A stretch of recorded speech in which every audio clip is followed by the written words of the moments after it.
നാരായണാഖിലഗുരോ ഭഗവൻ നമസ്തേ.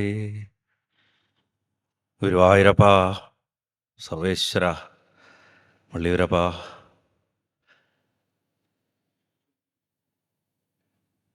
വള്ളിയൂർ തിരുവേനിയുടെ സാന്നിധ്യം നിറഞ്ഞു നിൽക്കുന്ന ഈ വേദിയിൽ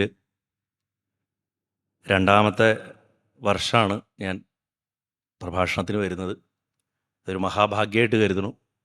അതിനു മുമ്പൊരു വർഷം ഓൺലൈനായിട്ട് ഒരു രുക്മിണി സ്വയംവരം ഉണ്ടായി. അതായിരുന്നു വള്ളിയൂർ അന്തരീക്ഷത്തിൽ ശബ്ദം മുഴങ്ങി കേൾക്കാൻ ഭഗവാൻ നിമിത്താക്കിയത്. കഴിഞ്ഞ വർഷം മാർക്കണ്ഡേയചരിതം, ഈ വർഷം സന്താനഗോപാലം. ആദ്യം തന്നെ യജ്ഞാചാര്യന്മാരായിട്ടുള്ള പരങ്ങാട് ബ്രഹ്മശ്രീ പരങ്ങാട് മുരളീധരൻ നമ്പൂതിരി, അതേപോലെ തന്നെ ശ്രീ ഗുരുവായൂർ രാധാകൃഷ്ണ അയ്യരെയും മനസ്സുകൊണ്ട് സാഷ്ടാംഗം നമസ്കരിക്കുന്നു. ബ്രഹ്മശ്രീ വെൺമണി കൃഷ്ണൻ നമ്പൂതിരിപ്പാടിനെയും വെൺമണി രാധമ്മയും മനസ്സുകൊണ്ട് സാഷ്ടാംഗം നമസ്കരിക്കുന്നു. എൻ്റെ ഗുരുനാഥൻ, ഭാഗവതത്തിൽ എൻ്റെ ഗുരുനാഥനായിട്ടുള്ള വള്ളിയൂർ പരമേശ്വരൻ നമ്പൂതിരിയെയും മനസ്സുകൊണ്ട് സാഷ്ടാംഗം നമസ്കരിക്കുന്നു.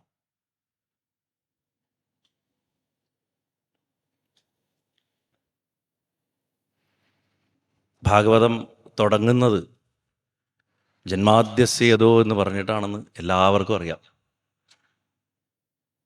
ബ്രഹ്മസൂത്രത്തിൻ്റെ രണ്ടാമത്തെ സൂത്രമാണ് ജന്മാദ്യസ്യേതോ. എന്തൊക്കെ ജനിച്ചിട്ടുണ്ടോ അത് തുടങ്ങിയിട്ടുള്ളത് സകലതെന്ന് പറഞ്ഞിട്ടാണ് അത് ആരംഭിക്കുന്നത്. ഭാഗവതത്തിനെ അദ്വൈതത്തിൽ നിന്ന് അടർത്തി മാറ്റിക്കൊണ്ട് കാണാനുള്ളൊരു പ്രവണത പല കാലങ്ങളിൽ ഉണ്ടായിട്ടുണ്ട്. അത് സമീപകാലത്ത് വളരെയധികം വർദ്ധിച്ചു വരുന്നുണ്ട്. എന്നാൽ സത്യസന്ധമായിട്ടുള്ള വസ്തുത എന്താണെന്ന് വെച്ചാൽ, ഭാഗവതം അദ്വൈതത്തിൻ്റെ ചാറിൽ മുക്കിയെടുത്ത ഒരു മഹാഗ്രന്ഥമാണ്. അത് തുടക്കം തൊട്ട് ഒടുക്കം വരെ അദ്വൈതമാണ്. സത്യത്തിനെ ഉപാസിക്കാനാണ് പറയുന്നത്. സത്യം പരം ധീമഹി എന്നാണ് പറയുന്നത്. ജന്മാദ്യസ്യേതോ അന്വയാദിതരത ശാർത്തേഷ വിഘ്നസ്വരാട് തേനേ ബ്രഹ്മഹൃദായാദികവേ മുഹ്യന്തിയത് സൂര്യ തേജോവാരി മൃതാം യഥാ വിനിമയോ യത്ര ത്രിസർഗോ മൃഷ ധാംനാസ്വേന സദാ നിരസ്തകുകം സത്യം പരം ധീമഹി, സത്യം പരം ധീമഹി, സത്യം പരം ധീമഹി. ഇങ്ങനെ ഉദ്ഘോഷിച്ചു കൊണ്ടാണ് ഭാഗവതം തുടങ്ങുന്നത്. ആ സത്യത്തിനെ ഉപാസിക്കാനാണ് പറയണം.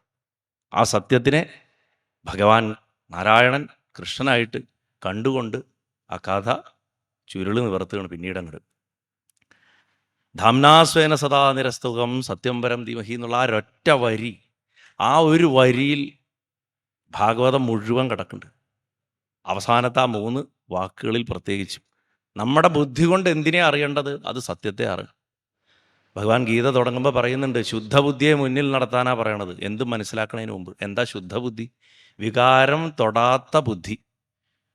നമ്മുടെ ഇഷ്ടാനിഷ്ടങ്ങൾക്കൊന്നും അവിടെ പ്രാധാന്യമില്ല. ആ ശുദ്ധബുദ്ധിയെ നമ്മൾ എങ്ങനെ ആരാധിക്കുന്നത്? ഗണപതിയുടെ രൂപത്തിലാണ് ശുദ്ധബുദ്ധി ആരാധിക്കുന്നത്. ഗണപതി ശുദ്ധബുദ്ധിയാണ്. ശുദ്ധബുദ്ധിക്ക് മാത്രമേ എന്തിനേയും ഉൾക്കൊള്ളാനുള്ള കഴിവുള്ളൂ. എന്തിനെ ഉൾക്കൊള്ളുക എന്ന് പറഞ്ഞാൽ, എന്തു കൊടുത്താലും അത് കഴിക്കും, അത് ദഹിക്കും. കൊടുത്താൽ മാത്രം പോരാ, ദഹിക്കും വേണം. അതുപോലെ ദഹനശക്തിയുള്ള ഒരാൾ വേറെ ഇല്ല പ്രപഞ്ചത്തിൽ. അതുകൊണ്ടത് ശുദ്ധബുദ്ധി. ആ ശുദ്ധബുദ്ധിക്ക് വികാരങ്ങളില്ല. അതുകൊണ്ടാണ് ഭഗവാന്റെ മുഖത്ത് നോക്കിയാൽ ഇങ്ങോട്ട് എന്താ ആലോചിക്കണമെന്ന് നമുക്ക് ഒരു പിടുത്തവും കിട്ടില്ല. ഗണപതി ഭഗവാന്റെ മുഖത്ത് നോക്കിയിട്ട് അദ്ദേഹത്തിൻ്റെ വികാരം എന്താണെന്ന് നമുക്ക് ചിന്തിക്കാൻ പറ്റുമോ? അദ്ദേഹം ചിരിക്കുകയാണോ, ദേഷ്യപ്പെട്ടിരിക്കുകയാണോ, സങ്കടത്തിലാണോ? ഒന്നും അറിയാൻ പറ്റില്ല. കാരണം വികാരരഹിതനാണ്. ആ ശുദ്ധബുദ്ധിയെ മുന്നിൽ നടത്തുന്നതിൻ്റെ ആവശ്യകത ഇതിനാണ്. സത്യത്തെ ഗ്രഹിക്കാനാണ്. ആ സത്യത്തെ ഗ്രഹിക്കാനുള്ള യാത്ര ഒന്നാമത്തെ സ്കന്ധം തൊട്ട് തുടങ്ങി പലവിധ സംഭവങ്ങളൊക്കെ വർണ്ണിച്ച്, പല ചർച്ചകളൊക്കെ ചെയ്ത്, പലവിധ സിദ്ധാന്തങ്ങളൊക്കെ പറഞ്ഞ് വ്യാസമഹർഷി പറഞ്ഞു കൊടുത്തത് എന്തൊക്കെയോ അതൊക്കെ ആ ശ്രീശുക ബ്രഹ്മർഷി പരീക്ഷത്തിന് പറഞ്ഞു കൊടുത്ത്, കൃഷ്ണാവതാരത്തിൻ്റെ സകല ലീലകളും വർണ്ണിച്ചിട്ട് ഏകദേശം അവസാന ഭാഗത്തേക്കൊക്കെ എത്തുമ്പോഴാണ് ഈ അത്ഭുതകരമായ ഒരു സിനിമ പോലെയുള്ള ബഹിരാകാശ യാത്രയൊക്കെ വരുന്ന സന്താനഗോപാലൻ കഥ പറയണം. ശരിക്കൊരു ബഹിരാകാശ യാത്രയാണ് സന്താനഗോപാലൻ കഥ. നമ്മളൊരു സയൻസിൻ്റെ കണ്ണിൽ നോക്കിക്കഴിഞ്ഞാൽ സന്താനഗോപാലം സാധാരണ നമ്മുടെ നാട്ടിലെ ഒരാളോട് ഇപ്പോൾ ചോദിക്കുകയാണ് എന്താ സന്താനോപാല, അത് കുട്ടികളുണ്ടാവാൻ വേണ്ടിയിട്ട് വായിക്കേണ്ട ഒരു ഭാഗമാണ് എന്ന് പറയും അല്ലേ. പക്ഷേ വാസ്തവത്തിൽ അങ്ങനെയാണോ? അത് മാത്രമാണോ? അത് മോശമാണെന്നല്ല. ഭഗവാന്റെ അടുത്ത് നമ്മുടെ സ്വന്തം അച്ഛനും അമ്മയും ഭഗവാനാണ്. ഭഗവാനോടല്ലാണ്ട് നമുക്ക് വേറെ ആരോടും നമ്മുടെ ആവശ്യങ്ങൾ ചോദിക്കാൻ പറ്റില്ല. ലൗകികമായിട്ടുള്ള ആവശ്യങ്ങളാണെങ്കിൽ ചോദിക്കണം, ആധ്യാത്മികമായിട്ടുള്ള ആവശ്യങ്ങളാണെങ്കിൽ ചോദിക്കണം. ഒറ്റ കണ്ടീഷനേ ഉള്ളൂ, ഭഗവാനെ എനിക്കിതിന് അർഹതയുണ്ടെങ്കിൽ തരണേ എന്ന് മാത്രമേ പറയാവൂ. തന്നേക്കണം എന്ന് പറഞ്ഞിട്ട് വാശി പിടിക്കരുത്. ഹിതം എന്നും ഇഷ്ടം എന്നും രണ്ടാണ്. എനിക്കിഷ്ടം പഞ്ചസാരയാണ്, പക്ഷേ എനിക്ക് ഡയബറ്റീസ് ഉണ്ട്, കഴിക്കാതിരിക്കുന്നതാണ് ഹിതം. ഭഗവാനെ എനിക്ക് പഞ്ചസാര തരണേ ചോദിച്ചാൽ ഭഗവാൻ ഹിതം നോക്കിയേ തരുള്ളൂ. ചില അനുഗ്രഹങ്ങൾ നമുക്ക് കിട്ടാറില്ല, പ്രാർത്ഥിച്ചാൽ നടക്കാറില്ല. അതിന് ഭഗവാനെ കുറ്റം പറയരുത്. തരാതിരിക്കലാണ് അവിടെ അനുഗ്രഹം. കാരണം തന്നാൽ അതിൻ്റെ മറ്റു കോൺസിക്വൻസസ് എന്താണെന്ന് ഭഗവാന് മാത്രമേ അറിയുള്ളൂ, നമുക്കറിയില്ല. അർജുനനും ഇവിടെ സംഭവിക്കുന്നതാണ്. സന്താനഗോപാലൻ കഥയൊക്കെ ഞാൻ വിസ്തരിച്ച് പറയേണ്ട ആവശ്യമില്ല, എന്നാലും ഈ വേദിയിൽ അത് പറയേണ്ടതുള്ളത് കൊണ്ട് ഭാഗവതത്തിൻ്റെ ആ വിശാല ഭൂമികയിലുള്ള ആ മനോഹരമായിട്ടുള്ളൊരു മുത്തുപോലുള്ളൊരു കഥ, ആ കഥയിലേക്ക് നമുക്ക് ഒന്ന് പ്രവേശിക്കാം. നാരായണം നമസ്കൃത്യ നരം ചൈവ നരോത്തമം ദേവീം സരസ്വതീം വ്യാസം തതോ ജയമുദീരയേത്. ഭഗവാനെ, സാധാരണ ഏറ്റവും ലാസ്റ്റ് അത് പറയാം, പക്ഷേ എനിക്കെപ്പോഴും ആദ്യം ഇത് പറയാൻ തോന്നും. കാരണം നരനാരായണന്മാരെയും വ്യാസമഹർഷിയും നമസ്കരിച്ചിട്ട് ആ ജയശബ്ദം മുഴക്കിക്കൊണ്ട് വേണം നമ്മൾ ആ കഥയിലേക്ക് പ്രവേശിക്കാൻ. മഹാഭാരതത്തിൻ്റെ ആദ്യത്തെ ശ്ലോകമാണ്. അത് കഴിഞ്ഞിട്ട് ചെല്ലാൻ തോന്നാറുള്ളൊരു ശ്ലോകം, യം പ്രവ്രജന്തമനുപേതമവേദകൃത്യം ദ്വൈവായനോ വിരഹകാതരാജുഹാവ പുത്രേതി പുത്രേതി പുത്രേതി തന്മയതയാ തരവോഭിനേദുസ്തം സർവഭൂതഹൃദയം മുനിമാനതോസ്മി. ശുഗമുനി തന്നെ വിട്ടുപോയപ്പോൾ അച്ഛനായ വ്യാസൻ സ്നേഹത്തോടെ മകനേ എന്നങ്ങോട്ട് നീട്ടി വിളിച്ചു അത്രേ. കുട്ടി നടന്നു പോയിക്കൊണ്ടിരുന്നു, പക്ഷെ പ്രപഞ്ചം മുഴുവൻ തിരിഞ്ഞു നിന്നിട്ട് എന്താ അച്ഛാന്ന് ചോദിച്ചു. അതാണ് ആ കുട്ടിയുടെ ബ്രഹ്മബോധത്തിൻ്റെ ശക്തി. അങ്ങനെ സാക്ഷാത്കരിച്ച സകലതിൻ്റെയും ഏകത്വം സാക്ഷാത്കരിച്ച ആ ശുഗമഹർഷി പറഞ്ഞു തന്നതാണ് മരിക്കാൻ പഠിക്കാൻ വേണ്ടിയിട്ട്, എങ്ങനെ മരിക്കണം എന്ന് പഠിപ്പിക്കാൻ വേണ്ടിയിട്ട് പറഞ്ഞു കൊടുത്ത അധ്യാത്മ വിദ്യാഭ്യാസമാണ് ഭാഗവതം. അതിൻ്റെ ഏറ്റവും പ്രധാനപ്പെട്ട ഒരു പാഠമാണ് സന്താനഗോപാലൻ കഥ. അങ്ങനെ നരനാരായണന്മാരെയും സരസ്വതീദേവിയും വ്യാസനെയും നമസ്കരിച്ചിട്ട് ആ കഥാഭാഗത്തിലെ ഏറ്റവും പ്രധാനപ്പെട്ട 3 ശ്ലോകങ്ങൾ ചൊല്ലിയിട്ട് കഥയിലേക്ക് പോയി ആവശ്യാനുസരണം ശ്ലോകങ്ങളൊക്കെ സന്ദർഭാനുസരണം ഗുരുവായൂരപ്പൻ തോന്നിപ്പിക്കണ പോലെ പറഞ്ഞ് നമുക്ക് അത് ആസ്വദിക്കാം. പൂർണ്ണകാമാവപിയുവാം നരനാരായണാവൃഷി ധർമ്മമാചരതാം സ്ഥിത്യൈ ഋഷഭൗ ലോകസംഗ്രഹം. ഭഗവാന്റെ വാക്കുകളാണത്. 3 ശ്ലോകങ്ങളാണ്. ഇത്യാദിഷ്ടൗ ഭഗവതാദൗ കൃഷ്ണൗ പരമേഷ്ഠിന ഓം ഇത്യാനമ്യ ഭൂമാനമാദായ ദ്വിജതാരകാൻ ന്യവർത്തതാം സ്വകം ധാമ സംബൃഹൃഷ്ടൗ യഥാഗതം വിപ്രായ ദദതു പുത്രാൻ യഥാരൂപം യഥാവയ. ഗുരുവായൂരപ്പാ, ഈ വിധത്തിലും ആ സന്താനഗോപാലൻ കഥയിലേക്ക് നമ്മൾ പ്രവേശിക്കുന്നതിന് മുമ്പ് ആ പ്രവേശനത്തിന് മുൻപായിട്ട് എവിടെ പറഞ്ഞു നിർത്തി എന്ന് നമ്മളൊന്ന് ചിന്തിക്കേണ്ടതുണ്ട്. 89-ാമത്തെ അധ്യായമാണ് 10-ാമത്തെ സ്കന്ധത്തിൽ. ഇതിന് തൊട്ട് മുമ്പ് 2 വിശേഷപ്പെട്ട കാര്യങ്ങൾ വരുന്നുണ്ട്. ഒന്ന്, ഭൃഗുമഹർഷി ത്രിമൂർത്തികളിൽ ഉത്തമനായിട്ടുള്ളത് ആരാണെന്ന് പരീക്ഷിച്ചറിഞ്ഞ് നാരായണനെ പുരുഷോത്തമനായിട്ട് പ്രപഞ്ച സമക്ഷം അവരോധിക്കുക തന്നെ ചെയ്യണം. ഒരു ഭക്തൻ അവരോധിക്കുകയാണ് ഭഗവാനെ, നീയാണ് പുരുഷോത്തമൻ. ഭഗവാൻ എന്ത് സന്തോഷം അറിയോ നമ്മൾ ഭഗവാനെ അവരോധിക്കുമ്പോൾ. ഭഗവാൻ ശരിക്കും അവരോധിക്കപ്പെടേണ്ട ആളൊന്നുമല്ല. അദ്ദേഹത്തിനെ അവരോധിക്കാൻ നമ്മൾ ആരുമല്ല. പക്ഷെ അദ്ദേഹത്തിന് അത്ര സന്തോഷമാണ് നമ്മൾ അദ്ദേഹത്തെ അവരോധിച്ച. കണ്ടാ നീയാണ്, നീ കിങ്ങാണ് എന്ന് പറഞ്ഞു കഴിഞ്ഞാൽ അതിൽ പര സന്തോഷം വേറൊന്നുമില്ല. ഇനി ഈ പട്ടുടുത്താൽ നിന്നെ കാണാൻ ഭയങ്കര ഭംഗിയാണ് എന്ന് പറഞ്ഞു കഴിഞ്ഞാൽ അതിൽ പര സന്തോഷം വേറൊന്നുമില്ല. അങ്ങനെയുള്ള ആ ഗുരുവായൂരപ്പൻ പുരുഷോത്തമൻ, മഹാപുരുഷോത്തമൻ എന്ന പരമാത്മാവിന് ഒരു പട്ടം കൊടുക്കുകയാണ് അല്പരായിട്ടുള്ള നമ്മൾ. അതിന് ഭൃഗുമഹർഷിയാണ് ചുമതലപ്പെടുത്തിയത്. ശ്രീനിവാസ ചരിത്രം പറയുമ്പോൾ ഭാഗവതത്തിൽ ഇല്ലാത്തൊരു ഭാഗം പറയാറുണ്ട്. വെങ്കടേശ്വര മഹാത്മ്യം പറയുമ്പോൾ ആ ചവിട്ടിയല്ലോ നെഞ്ചിൽ, ആ ചവിട്ടി കഴിയുമ്പോൾ അങ്ങയുടെ കാല് വേദനിച്ചോ ചോദിച്ചിട്ട് കാലൊന്ന് തടവി അത്രേ. ആ കാലിൻ്റെ അടിയിൽ മൂന്നാമതൊരു കണ്ണുണ്ടായിരുന്നു ഭൃഗുവിന്. ആ കണ്ണിനെ മെല്ലെ നഖം കൊണ്ട് കുത്തിപ്പൊട്ടിച്ചു കളഞ്ഞു. ഇതാരും അറിഞ്ഞിട്ടില്ല, ഭാഗവതത്തിൽ അത് പറയുന്നുമില്ല. വാസ്തവത്തിൽ ഭൃഗുവിൻ്റെ അഹങ്കാരത്തിൻ്റെ കണ്ണായിരുന്നു അതെന്നാണ് പറയുന്നത്. എന്താണെങ്കിലും ഭക്തന്റെ ചവിട്ട് ഒരലങ്കാരമായിട്ട് നെഞ്ചത്ത് കൊണ്ടു നടക്കാൻ നമ്മുടെ ഗുരുവായൂരപ്പനല്ലാണ്ട് ആർക്കാ സാധിക്കുക? അങ്ങനെയുള്ള ഭഗവാൻ പുരുഷോത്തമത്വം പ്രാപിച്ചത് അഥവാ അവരോധിക്കപ്പെട്ട കഥ പറഞ്ഞിട്ടാണ് നമ്മൾ ഇതേ അധ്യായത്തിൽ തന്നെ സന്താനഗോപാലൻ കഥയിലേക്ക് ഒരു മുഖവരിയില്ലാണ്ട് അങ്ങോട്ട് പ്രവേശിക്കുക. പ്രത്യേകിച്ച് ഒരു മുഖവരിയില്ല. എന്നാൽ ഈ കഥയ്ക്ക് തൊട്ട് മുൻപ് വേദങ്ങളുടെ ഒരു സ്തുതി വരുന്നുണ്ട്. ആ വേദങ്ങളുടെ സ്തുതിയിൽ ബ്രഹ്മജ്ഞാനം ഉണ്ടാവണേൻ്റെ ആവശ്യകത പറയുന്നുണ്ട്. ആ ബ്രഹ്മജ്ഞാനം ഉണ്ടാവണേൻ്റെ ആവശ്യകത പറഞ്ഞിട്ട് നിൽക്ക് ബ്രഹ്മജ്ഞാനത്തിൻ്റെ വഴികളൊക്കെ പറഞ്ഞുതരാം. അതിനു മുമ്പ് ഏതൊരു ബ്രഹ്മത്തെയാണോ പ്രാപിക്കേണ്ടത് ആ ബ്രഹ്മം ഇതാ ഈ പുരുഷോത്തമനാണെന്ന് പറയാൻ ഒന്ന് ഡീവിയേറ്റ് ചെയ്തിട്ട് ഒരു സബ്പ്ലോട്ട് എടുത്തിട്ട് ഒരു ഇടവഴി കൂടെ ഒന്ന് പോയിട്ട് ആ കഥ പറഞ്ഞതിന് ശേഷം വീണ്ടും ബ്രഹ്മവിദ്യയുടെ രാജമാർഗത്തിലേക്ക് കൊണ്ടുവരികയാണ് സന്താനഗോപാലൻ കഥയിൽ. വാസ്തവത്തിൽ അത് നാരായണൻ ബ്രഹ്മം എന്ന് ഉറപ്പിക്കാൻ വേണ്ടിയിട്ടാണ്. ഞാൻ പല പ്രഭാഷണങ്ങളും പറയാറുണ്ട്. വൈഷ്ണവൻ ബ്രഹ്മത്തെ നാരായണൻ എന്ന് വിളിക്കും, ശൈവൻ സദാശിവൻ എന്ന് വിളിക്കും, ശാക്തേയൻ പരാശക്തി എന്ന് വിളിക്കും, വേദാന്തി ബ്രഹ്മം എന്ന് വിളിക്കും, ബൗദ്ധൻ ശൂന്യം എന്ന് വിളിക്കും. എന്ത് വിളിച്ചാലും ഒന്ന് തന്നെയാ, തമ്മി തല്ലുന്നതൊക്കെ വെറുതെയാ.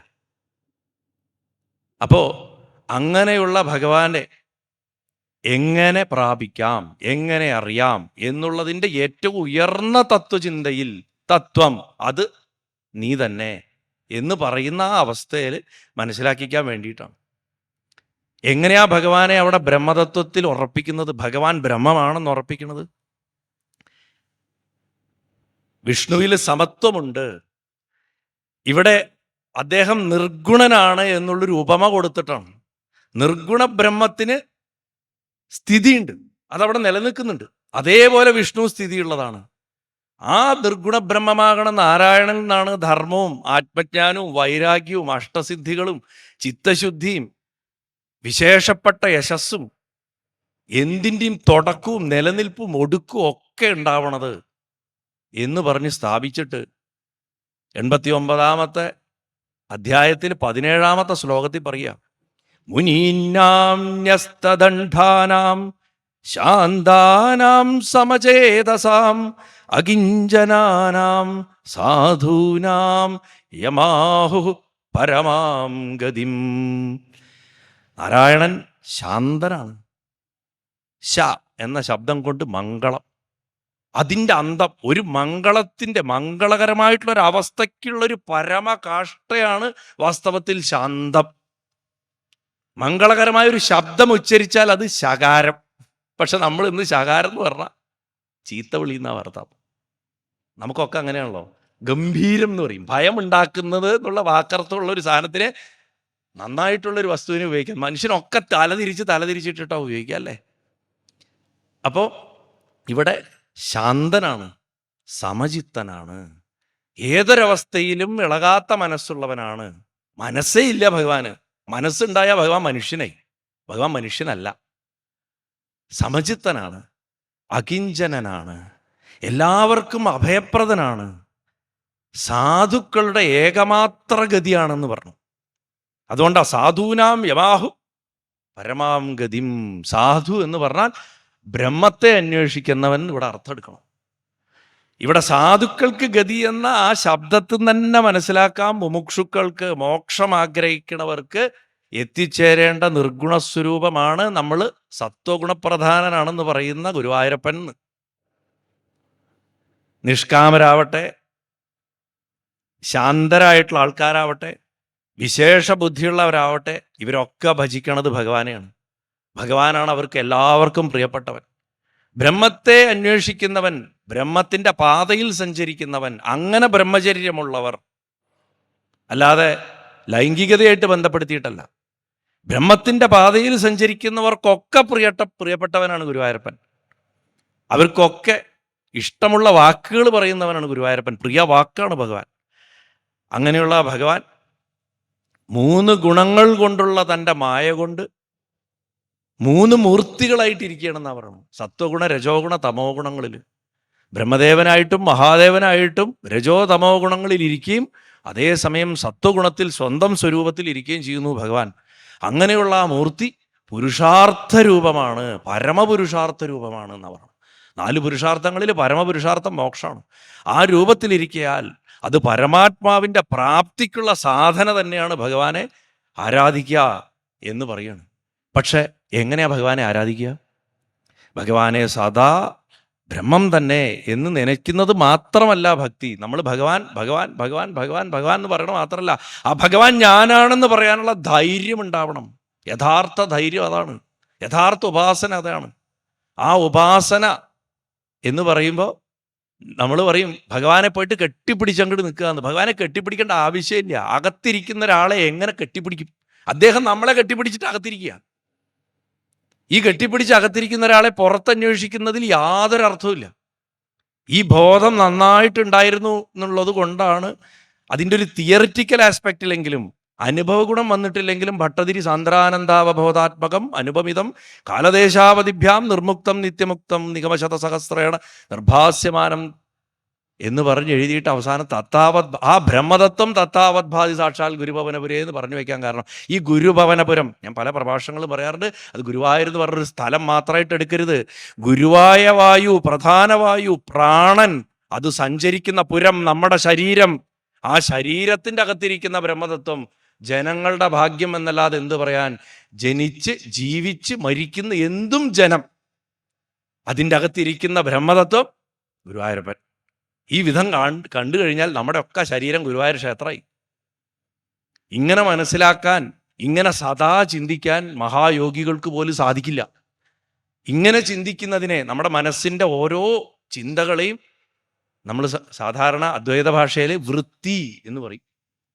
വൃത്തി എന്നാ പറയാ, ക്ലെൻലിനെസ് എന്നുള്ള വൃത്തിയല്ല.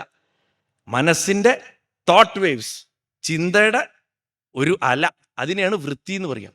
അത് ബ്രഹ്മത്തിൽ ഉറപ്പിച്ച് നിർത്തി ഒരു ഘട്ടം എത്തുമ്പോൾ ആ അല അങ്ങോട്ട് മാറിയിട്ട് അത് സമുദ്രം തന്നെയാണ് ഞാൻ എന്നുള്ളൊരവസ്ഥയിലെത്തും. അതിനെ ബ്രഹ്മാകാര വൃത്തി എന്ന് പറയും. ഈ ബ്രഹ്മാകാര വൃത്തി തുടക്കത്തിൽ സ്ഥിരമാവില്ല. എന്തെങ്കിലും ഒരു ബോധം ശരീരത്തിന് വന്നു കഴിഞ്ഞാൽ, അനാത്മവിചാരം വന്നു കഴിഞ്ഞാൽ ബ്രഹ്മാകാര വൃത്തി ആ സമയം അങ്ങോട്ട് നശിച്ചങ്ങടും, അപ്പം മരിക്കും. ഈ ബ്രഹ്മാകാര വൃത്തി എന്ന് പറയുന്നതാണ് സന്താനഗോപാല ബ്രാഹ്മണന്റെ പുത്രന്റെ ജഡം അഥവാ ജന്മം. ആ ജന്മമാണ്, ജഡമല്ല, ജന്മം. അത് ഭൂസ്പർശം സംഭവിച്ചാൽ, പൃഥിവിയെ തൊട്ടാൽ, പൃഥിവി സകല ശരീരസുഖങ്ങളെയും സൂചിപ്പിക്കുന്നതാണ്. ആ ശരീരസുഖങ്ങളെ സൂചിപ്പിക്കുന്ന ഭൂമിയിൽ ഒരു കുഞ്ഞ് പെറ്റ് വീണാൽ ആ നിമിഷം ശരീരസുഖസ്പർശം വന്നു, അതോടുകൂടി ആത്മാവിനെ മറന്നു. ഈ വിധത്തിൽ വേണം, ഈ കാഴ്ചപ്പാടിൽ വേണത്രേ സന്താനഗോപാലൻ കാണാൻ ആചാര്യന്മാർ പറഞ്ഞു വെച്ചിട്ടുണ്ട്. അങ്ങനെയുള്ള പുത്രനെ എങ്ങനെ പിന്നീട് ജീവിപ്പിക്കാം? കാരണം നമ്മുടെയൊക്കെ അവസ്ഥ, ഈ കുഞ്ഞുങ്ങൾ ജനിച്ചത് ബ്രഹ്മാകാര വൃത്തി ജനിക്കുന്നു എന്നേ ഉള്ളൂ. നമ്മളിൽ അടുത്ത സെക്കൻഡ് തന്നെ നമുക്കതൊക്കെ ജഡശിശുക്കളായിട്ട് പോകുന്നുണ്ട്, കുട്ടികൾ മരിച്ചു പോകുന്നുണ്ട്. ഈ കുട്ടികളെ എങ്ങനെ ജീവിപ്പിക്കും? അതിനുള്ള വഴിയാണ് സന്താനഗോപാലൻ കഥ. ശരിക്കും പറഞ്ഞു കഴിഞ്ഞാൽ അതിൽ പറയുന്നത് എന്താ? ധ്യാനം, അതിൻ്റെ പ്രാധാന്യം, അതുവഴി ഭൂമാവായിട്ടുള്ള ഭഗവാന്റെ സാക്ഷാത്കാരം. ഈ ഭൂമാവ് എന്നുള്ള വാക്കിനും വിശേഷമായിട്ടുള്ള അർത്ഥമുണ്ട്. ഒരിക്കൽ ദ്വാരകാപുരിയിൽ ഒരു ബ്രാഹ്മണൻ്റെ ഭാര്യ പ്രസവിച്ച് കുട്ടി ഭൂമിയിൽ വീണാലുടനെ മരിച്ചു പോകുന്ന ഒരു അവസ്ഥയിലുണ്ടായിരുന്നു. ഓരോ കുട്ടി മരിക്കുമ്പോഴും സന്താനഗോപാല ബ്രാഹ്മണൻ ആ കുട്ടിയുടെ ശവം എടുത്തിട്ട് ഉഗ്രസേന രാജാവിൻ്റെ മുന്നിൽ കൊണ്ടുവച്ചിട്ട് വിലപിച്ചുകൊണ്ട് പറയും, നിന്റെ രാജ്യത്ത് ബ്രാഹ്മണദ്രോഹികളും ദുഷ്ടമനസ്സുള്ളവരും കൃപണരും വിഷയലോലുപരുമായിട്ടുള്ള ക്ഷത്രിയന്മാരുടെ കർമ്മദോഷം ധാരാളം ഉള്ളതുകൊണ്ടാണ് എൻ്റെ കുട്ടി മരിച്ചതെന്ന് പറയും. ഈ കൃപണർ എന്ന് പറയുന്ന കാർപ്പണ്യദോഷം, കൃപണത, ഭഗവാൻ ആദ്യം അത് പറഞ്ഞുകൊണ്ടാണ് ഗീത തുടങ്ങണത് അർജുനൻ്റെ അടുത്ത്. അർജുന, നീ ഒരേ സമയം യോദ്ധാവാണെന്ന് അഹങ്കരിക്കുകയും അടുത്ത നിമിഷം നിന്നെ കൊണ്ടൊന്നും പറ്റൂല എന്ന് പറഞ്ഞിട്ട് വിലപിക്കുകയും ചെയ്യണു. ഈ to be or not to be നമ്മുടെ ഒക്കെ പ്രശ്നമാണ്. വേണോ വേണ്ടയോ, വേണോ വേണ്ടയോ, അങ്ങനെ ചെയ്യണോ ഇങ്ങനെ ചെയ്യണം. ഇതാണ് കൃപണത. ഈ കാർപ്പണ്യദോഷം മാറ്റുക എന്നുള്ളത്. അപ്പോൾ ഇവിടെ പറയാണ്, ഇങ്ങനെയുള്ള ആൾക്കാരുള്ള സ്ഥലത്ത് പ്രോഗ്രസ് ഉണ്ടാവില്ല, ഒരു ചിട്ടയായിട്ട് ഒരു ജീവിതം ഉണ്ടാവില്ല, ഡിസിഷൻ മേക്കിംഗ് ഉണ്ടാവില്ല. അപ്പോൾ അങ്ങനെയുള്ളത് കൊണ്ടാണ് എൻ്റെ കുട്ടി മരിച്ചത്. പ്രജാദ്രോഹികളും ദുശ്ശീലന്മാരും ഇന്ദ്രിയങ്ങളെ നിയന്ത്രിക്കാൻ അറിയാത്തവരുമായിട്ടുള്ള രാജാക്കന്മാരെ സേവ ചെയ്യണവർ ദരിദ്രന്മാരും സർവദാ ദുഃഖമുള്ളവരും സകലവിധ ക്ലേശങ്ങളും ഉള്ളവരും ആയിത്തീരും എന്നൊക്കെ പറഞ്ഞ് വിലപിക്കും. ഇന്നിപ്പോൾ നമ്മൾ അങ്ങനെ വിലപിക്കുകയാണെങ്കിൽ നമുക്ക് വിലപിക്കാനേ നേരമുള്ളൂ. ഭരണാധികാരികളെ നോക്കിക്കഴിഞ്ഞാൽ നമ്മുടെ രാജ്യത്തിൻ്റെ, നമ്മുടെ ദേശത്തിൻ്റെ ഒക്കെ അവസ്ഥയിൽ നമുക്ക് വളരെയധികം ഉദാഹരണങ്ങൾ ഇതിൻ്റെ കണ്ടെത്താൻ സാധിക്കും. അപ്പം എങ്ങനെയാണെന്നുണ്ടെങ്കിലും അയാളുടെ ഈ വിലാപം തുടർന്നു പോവുകയാണ്. വേദസ്തുതിക്ക് ശേഷമാണ് ഈ ബ്രാഹ്മണ കുട്ടികളുടെ കഥ പറയണത്. അപ്പോൾ ബ്രാഹ്മണൻ്റെ കുട്ടി എന്ന് പറയുമ്പോൾ ബ്രഹ്മാകാര വൃത്തി എന്ന് മനസ്സിലാക്കണം എന്നാണ്. അപ്പോൾ വേദസ്തുതിയിൽ ശ്രുതികൾ ജ്ഞാനം ഉണ്ടാകണതിനെ കുറിച്ചിട്ടാണ് പറഞ്ഞിട്ടുള്ളത്. അപ്പോൾ ആ ബ്രഹ്മജ്ഞാനം ഉണ്ടാകുന്നതിനെയാണ് ബ്രഹ്മാകാര വൃത്തി എന്ന് പറയുന്നത്. അത് ബ്രാഹ്മണൻ്റെ പുത്രനാണെന്ന് നമ്മൾ മനസ്സിലാക്കുക.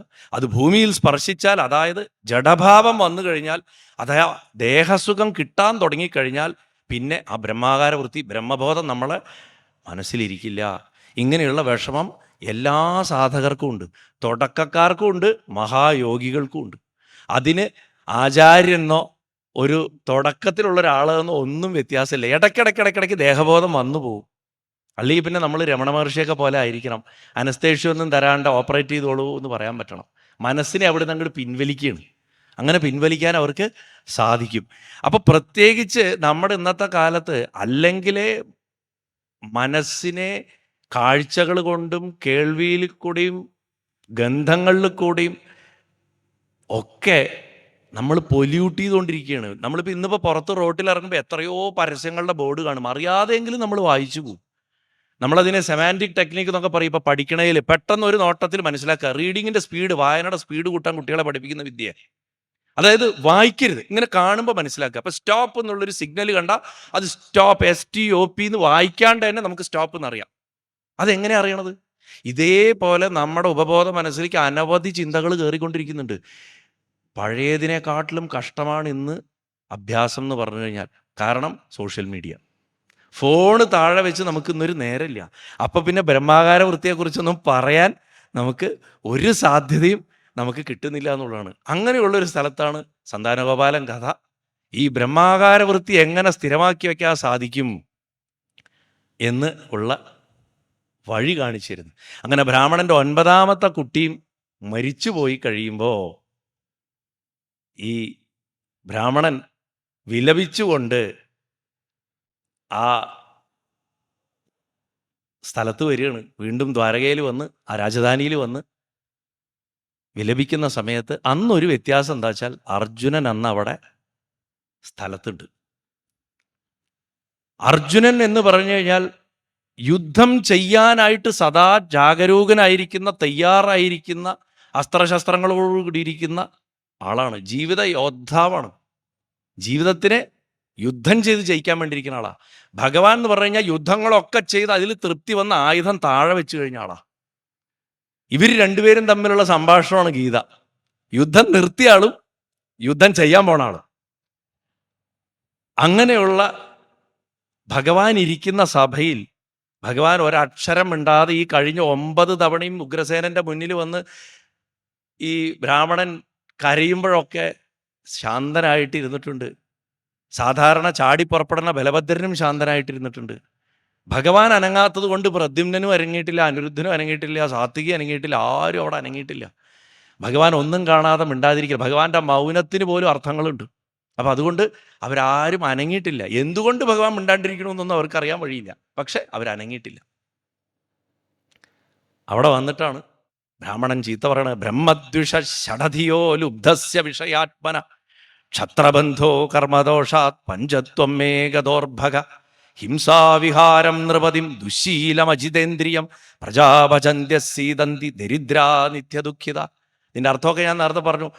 ഇങ്ങനത്തെ രാജാക്കന്മാരൊക്കെ ഭരിക്കുമ്പോൾ ഈ നാടൊക്കെ ഇങ്ങനെ ആയിരിക്കും എന്ന് സാമാന്യേന അവിടെ പറഞ്ഞു വെച്ചിട്ട് വിലപിക്കുന്ന കണ്ടപ്പോൾ അർജുനൻ നോക്കുക, ഇതെന്താ ഭഗവാൻ ഒരു അനക്കല്ല, ബാക്കി ആരും ഒന്നും മിണ്ടുന്നില്ല, ഇതൊരു സ്ഥിരം ഏർപ്പാടാണെന്നുള്ള മട്ടിൽ ഇവരൊക്കെ മിണ്ടാതിരിക്കുന്നു. പക്ഷെ അർജുനൻ ഇത് ആദ്യമായിട്ട് കാണുകയാണ്. നിഷ്കളങ്കരായിട്ടുള്ള മനുഷ്യർക്ക് ധർമ്മബോധം പെട്ടെന്ന് വരും. അർജുനന് ധാർമ്മിക രോഷം വളരെ അധികം. അർജുനൻ തൻ്റെ കൈക്കരുത്തിൽ വിശ്വസിച്ചുകൊണ്ട് മാത്രമല്ല ചാടി എഴുന്നേറ്റ് പറഞ്ഞത്, ഭഗവാന്റെ ഒരു അനുചരനായിട്ട് ഞാനിവിടെ ഇരിക്കെ ഭഗവാന് കളങ്കമാവുന്ന വിധത്തിൽ ഒരാൾ സംസാരിക്കുമ്പോൾ ഞാൻ ഇവിടെ ഇരിക്കുമ്പോൾ ഭഗവാനെക്കുറിച്ച് മോശം പറയേ, ഒരുപക്ഷെ ഭഗവാൻ മിണ്ടാതിരിക്കുന്ന ഇത് ഞാൻ ഇറങ്ങി പുറപ്പെട്ട് ചെയ്യാൻ വേണ്ടിയിട്ടായിരിക്കും, അതുകൊണ്ട് അദ്ദേഹം മിണ്ടാണ്ടിരിക്കണമെന്നുള്ളൊരു ചിന്ത കൊണ്ട് കൂടിയാണ് അർജുനൻ അതിനിറങ്ങി പുറപ്പെടണം. കിം സ്വിദ് ബ്രഹ്മസ്ത്വന്നിവാസേ ഇഹനാസ്തി ധനുർധര രാജന്യബന്ധുരേ വൈ ബ്രാഹ്മണാ സത്ര ആസതേ. അല്ലയോ ബ്രാഹ്മണ, എന്തായി പറയണത്? നിങ്ങളുടെ നാട്ടില് ധനുർധാരികളായിട്ടുള്ള അധമക്ഷത്രിയന്മാരായിട്ടുള്ള തല്ലിപ്പൊളികളായിട്ടുള്ള ഒന്നിനും കൊള്ളാത്ത ക്ഷത്രിയന്മാർ പോലും ഈ നാട്ടിലില്ല തോന്നണമല്ലോ നിങ്ങളുടെ വർത്തമാനം കേട്ട് കഴിഞ്ഞാൽ. ഉള്ള ക്ഷത്രിയരൊക്കെ എന്താ ബ്രാഹ്മണരായിട്ട് സത്രം നടത്തുകയാണോ, പ്രഭാഷണവും യാഗമൊക്കെ നടത്തുകയാണോ? ക്ഷത്രിയന്മാർ യുദ്ധം ചെയ്യേണ്ടവരല്ലേ? എവിടെയാ ബ്രാഹ്മണർ ധനവും ഇല്ലാതെ ഭാര്യ ഇല്ലാണ്ട് കുട്ടികളില്ലാണ്ട് കരയണത്? അവിടെയുള്ള ക്ഷത്രിയന്മാരൊക്കെ ക്ഷത്രിയന്മാരുടെ വേഷം മാത്രം ധരിച്ചിട്ട് നടന്മാരെ പോലെ അഭിനയിച്ചുകൊണ്ട് നടക്കുകയാണോ എന്നൊക്കെ അർജുനൻ ചോദിക്കുകയാണ് ആ സഭയിൽ.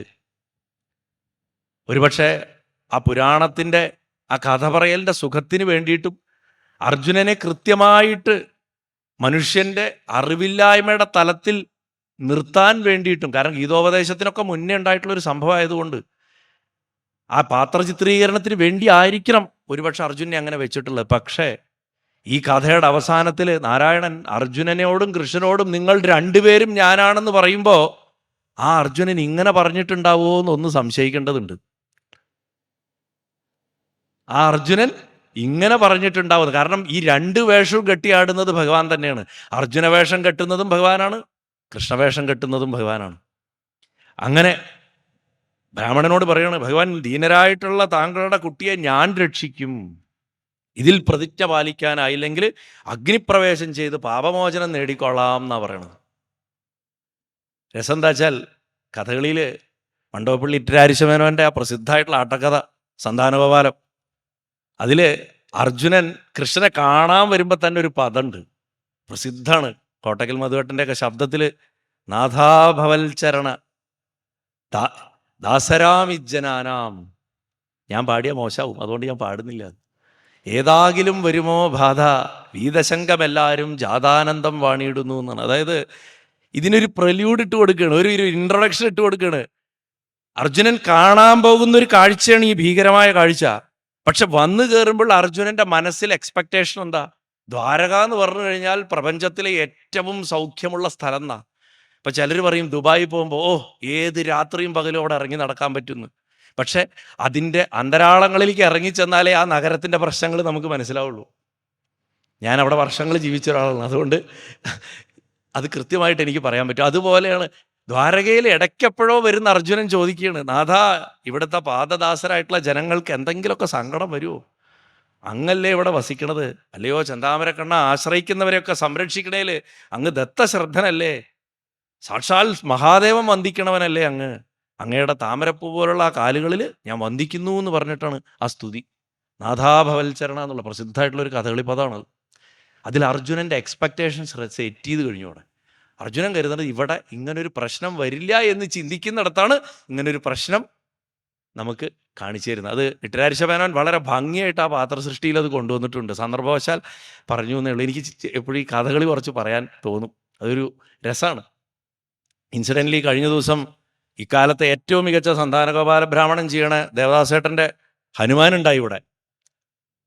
അദ്ദേഹത്തിൻ്റെ മുത്തച്ഛൻ്റെ സന്താനഗോപാല ബ്രാഹ്മണന് ഹനുമാനൊക്കെ അതിവിശേഷമായിരുന്നു. കവളപ്പാറ നാരായണൻ നായരുടെ ചെറുപ്പത്തിൽ പത്മനാഭൻ നായരാശാൻ്റെ സന്താനഗോപാല ബ്രാഹ്മണൻ്റെ കുട്ടികളിൽ ഒരാളായിട്ട് ഞാനും വേഷിട്ടുണ്ട്. വെറുതെ ഭസ്മം തേച്ച് നിന്നാൽ മതിയല്ലോ.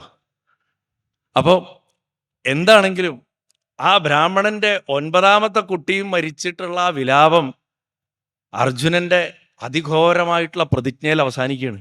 അപ്പോൾ ബ്രാഹ്മണൻ പറയുക, അല്ലയോ അർജുന, ബലരാമനും ശ്രീകൃഷ്ണനും ധനുർധാരികളിൽ ശ്രേഷ്ഠനായിട്ടുള്ള പ്രദ്യുമ്നനും ഏറ്റവും അനുപമനായിട്ടുള്ള അനിരുദ്ധനും പോലും വിചാരിച്ചിട്ട് എൻ്റെ കുട്ടികളെ രക്ഷിക്കാൻ സാധിച്ചില്ല. ഇങ്ങനെ ജഗദീശ്വരന്മാരാൽ പോലും സംരക്ഷിക്കാൻ സാധിക്കാത്ത കാര്യം നീ എങ്ങനെ ചെയ്യാനാണെന്നാണ് ചോദിക്കുന്നത്. എനിക്ക് നിന്റെ വാക്കുകൾ വളരെ മണ്ടത്തരവും അബദ്ധവും നിറഞ്ഞതായിട്ട് തോന്നുന്നു എന്നാ പറയണത്. ഇതിന്ന് നമ്മൾ മനസ്സിലാക്കേണ്ട അർത്ഥം എന്താ വെച്ചാൽ, ബ്രാഹ്മണൻ പറയാണ്, മഹാപുരുഷന്മാർക്ക് പോലും ബ്രഹ്മാകാരവൃത്തി സ്ഥിരമായിട്ട് നിർത്താൻ പറ്റില്ല, പിന്നെയാണോ അർജുന നിന്നെ കൊണ്ട് ഇത് സാധിക്കുക എന്ന് ചോദിക്കുന്നതാണ് നമ്മളിതിൻ്റെ അന്തരാർത്ഥം എടുക്കേണ്ടത്. നമുക്ക് പോലും നിരന്തരമായിട്ട് മനസ്സിനെ ഉറപ്പിച്ചു നിർത്താൻ ഈ മഹത്തുക്കൾക്ക് പോലും സാധിക്കുന്നില്ല, പിന്നെയാണോ നിനക്ക് എന്ന് ചോദിക്കുന്നതായിട്ട് അവിടെ അർത്ഥം എടുക്കണം. അവിടെ തൽക്കാലം ഭഗവാനെ മനുഷ്യനായിട്ട് കാണുക. അർജുനൻ പറയും, ഹേ ബ്രാഹ്മണ, ഞാൻ ബലരാമനല്ല, ഞാൻ ശ്രീകൃഷ്ണനല്ല, ഞാൻ പ്രദ്യുമ്നനല്ല, അനിരുദ്ധനല്ല, എൻ്റെ പേര് അർജുനൻ എന്നാണ്. ഞാൻ ഗാന്ധീവധനുസ് ധരിക്കുന്നവനാണ്. ആ ഗാന്ധീവത്തിൻ്റെ ഖ്യാതി എന്താണെന്ന് എനിക്കറിയോ? അല്ലയോ വിപ്ര, മഹാദേവനെ പോലും തപസ് ചെയ്ത് യുദ്ധം ചെയ്ത് അദ്ദേഹത്തിൻ്റെ തലയ്ക്കൊരു അടിയും കൊടുത്ത് ഇന്നും ആ മറുകം വെച്ചിട്ട് അദ്ദേഹം ജീവിക്കുന്നത്.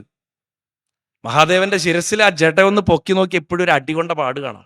ആ ഗാന്ധീവം വെച്ചിട്ട് കരഞ്ഞുകൊണ്ട് അവസാനം ഈ കുട്ടികൾ ദേഷ്യം വന്ന അച്ഛനെ അമ്മയെ എടുത്തിട്ട് അവസാനം ഒരു അടി അടിക്കില്ലേ, അതുമാതിരി അച്ഛനെ ഒരു അടി അങ്ങോട്ട് കൊടുത്തതാ മകൻ.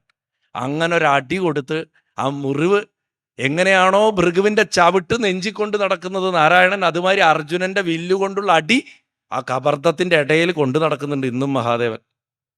ഭക്തന്റെ ഒരടി.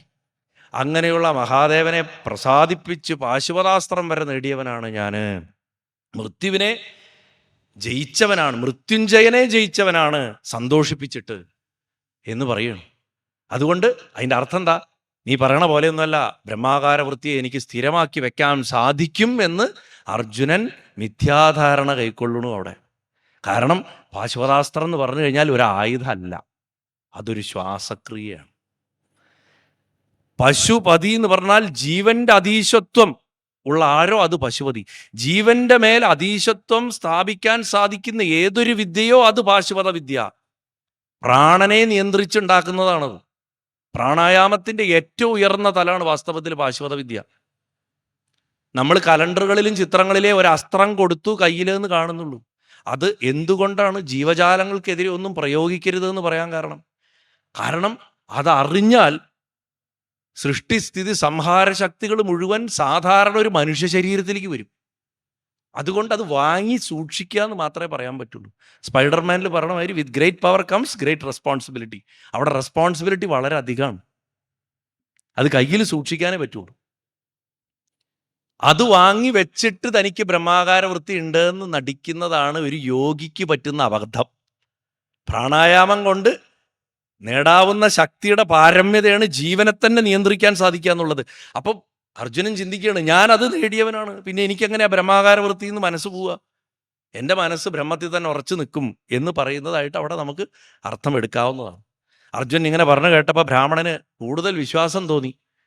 അത് ആ ഉറച്ചിട്ടൊരാൾ പറയുമ്പോൾ എപ്പോഴും എന്തൊക്കെ നമ്മൾ എതിർപ്പ് പറഞ്ഞാലും ഒരാൾ അത്രയും, നമ്മൾ പറയില്ലേ, അയാൾ അത്രയും ഉറപ്പിച്ച് പറഞ്ഞോണ്ടാട്ടോ ഞാൻ അയാളത് ഏൽപ്പിച്ചത്, എന്നിട്ട് അയാൾ എന്നെ പറ്റിച്ചല്ലോ എന്നല്ലേ നമ്മൾ പറയാറ്. അതേപോലെ ഇവിടെ അർജുനൻ്റെ വാക്കുകൾ, ആ പൗരുഷം, പിന്നെ അർജുനൻ പറയണ സ്ഥലം ഏതാ? ഇവരൊക്കെ കാണേ അത്രേ പറയണത്. കഥകളിൽ അത് ഒറ്റയ്ക്കാണ് പറയണത്, പക്ഷെ ഇവിടെ സഭയിലാ പറഞ്ഞത് എന്നാണ്.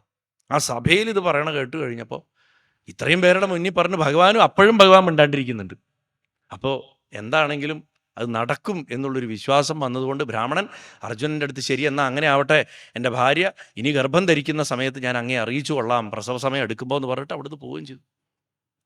ആ കാലക്രമേണ അജിരേണ സ്ത്രീ, ബ്രാഹ്മണ സ്ത്രീ 10ാമത്തെ ഗർഭം ധരിച്ചു. അങ്ങനെ 10ാമത്തെ ഗർഭം ധരിച്ചപ്പോൾ ഓടി അർജുനൻ്റെ അടുത്ത് ബ്രാഹ്മണൻ വരുന്നു.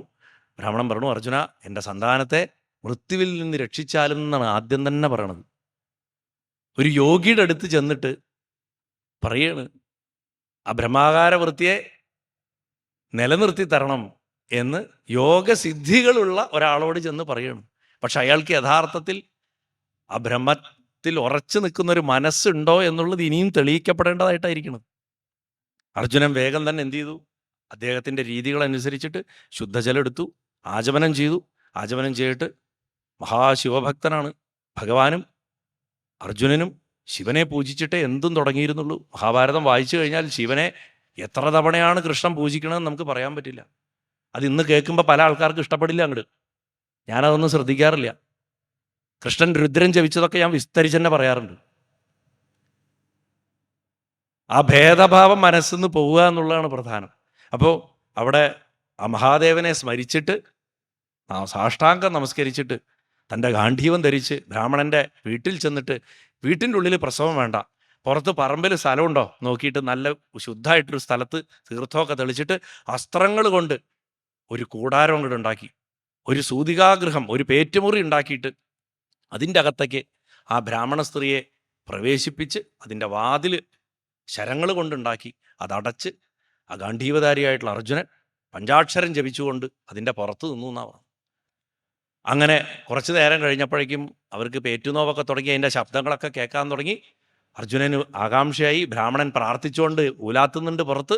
അങ്ങനെ അകത്ത് കുട്ടിയുടെ കരച്ചിൽ കേൾക്കും എന്ന് പ്രതീക്ഷിച്ചിരിക്കുന്ന സമയത്ത് ഉറക്കെയുള്ളൊരു കരച്ചിലാണ് കേൾക്കുന്നത് ആ അമ്മയുടെ.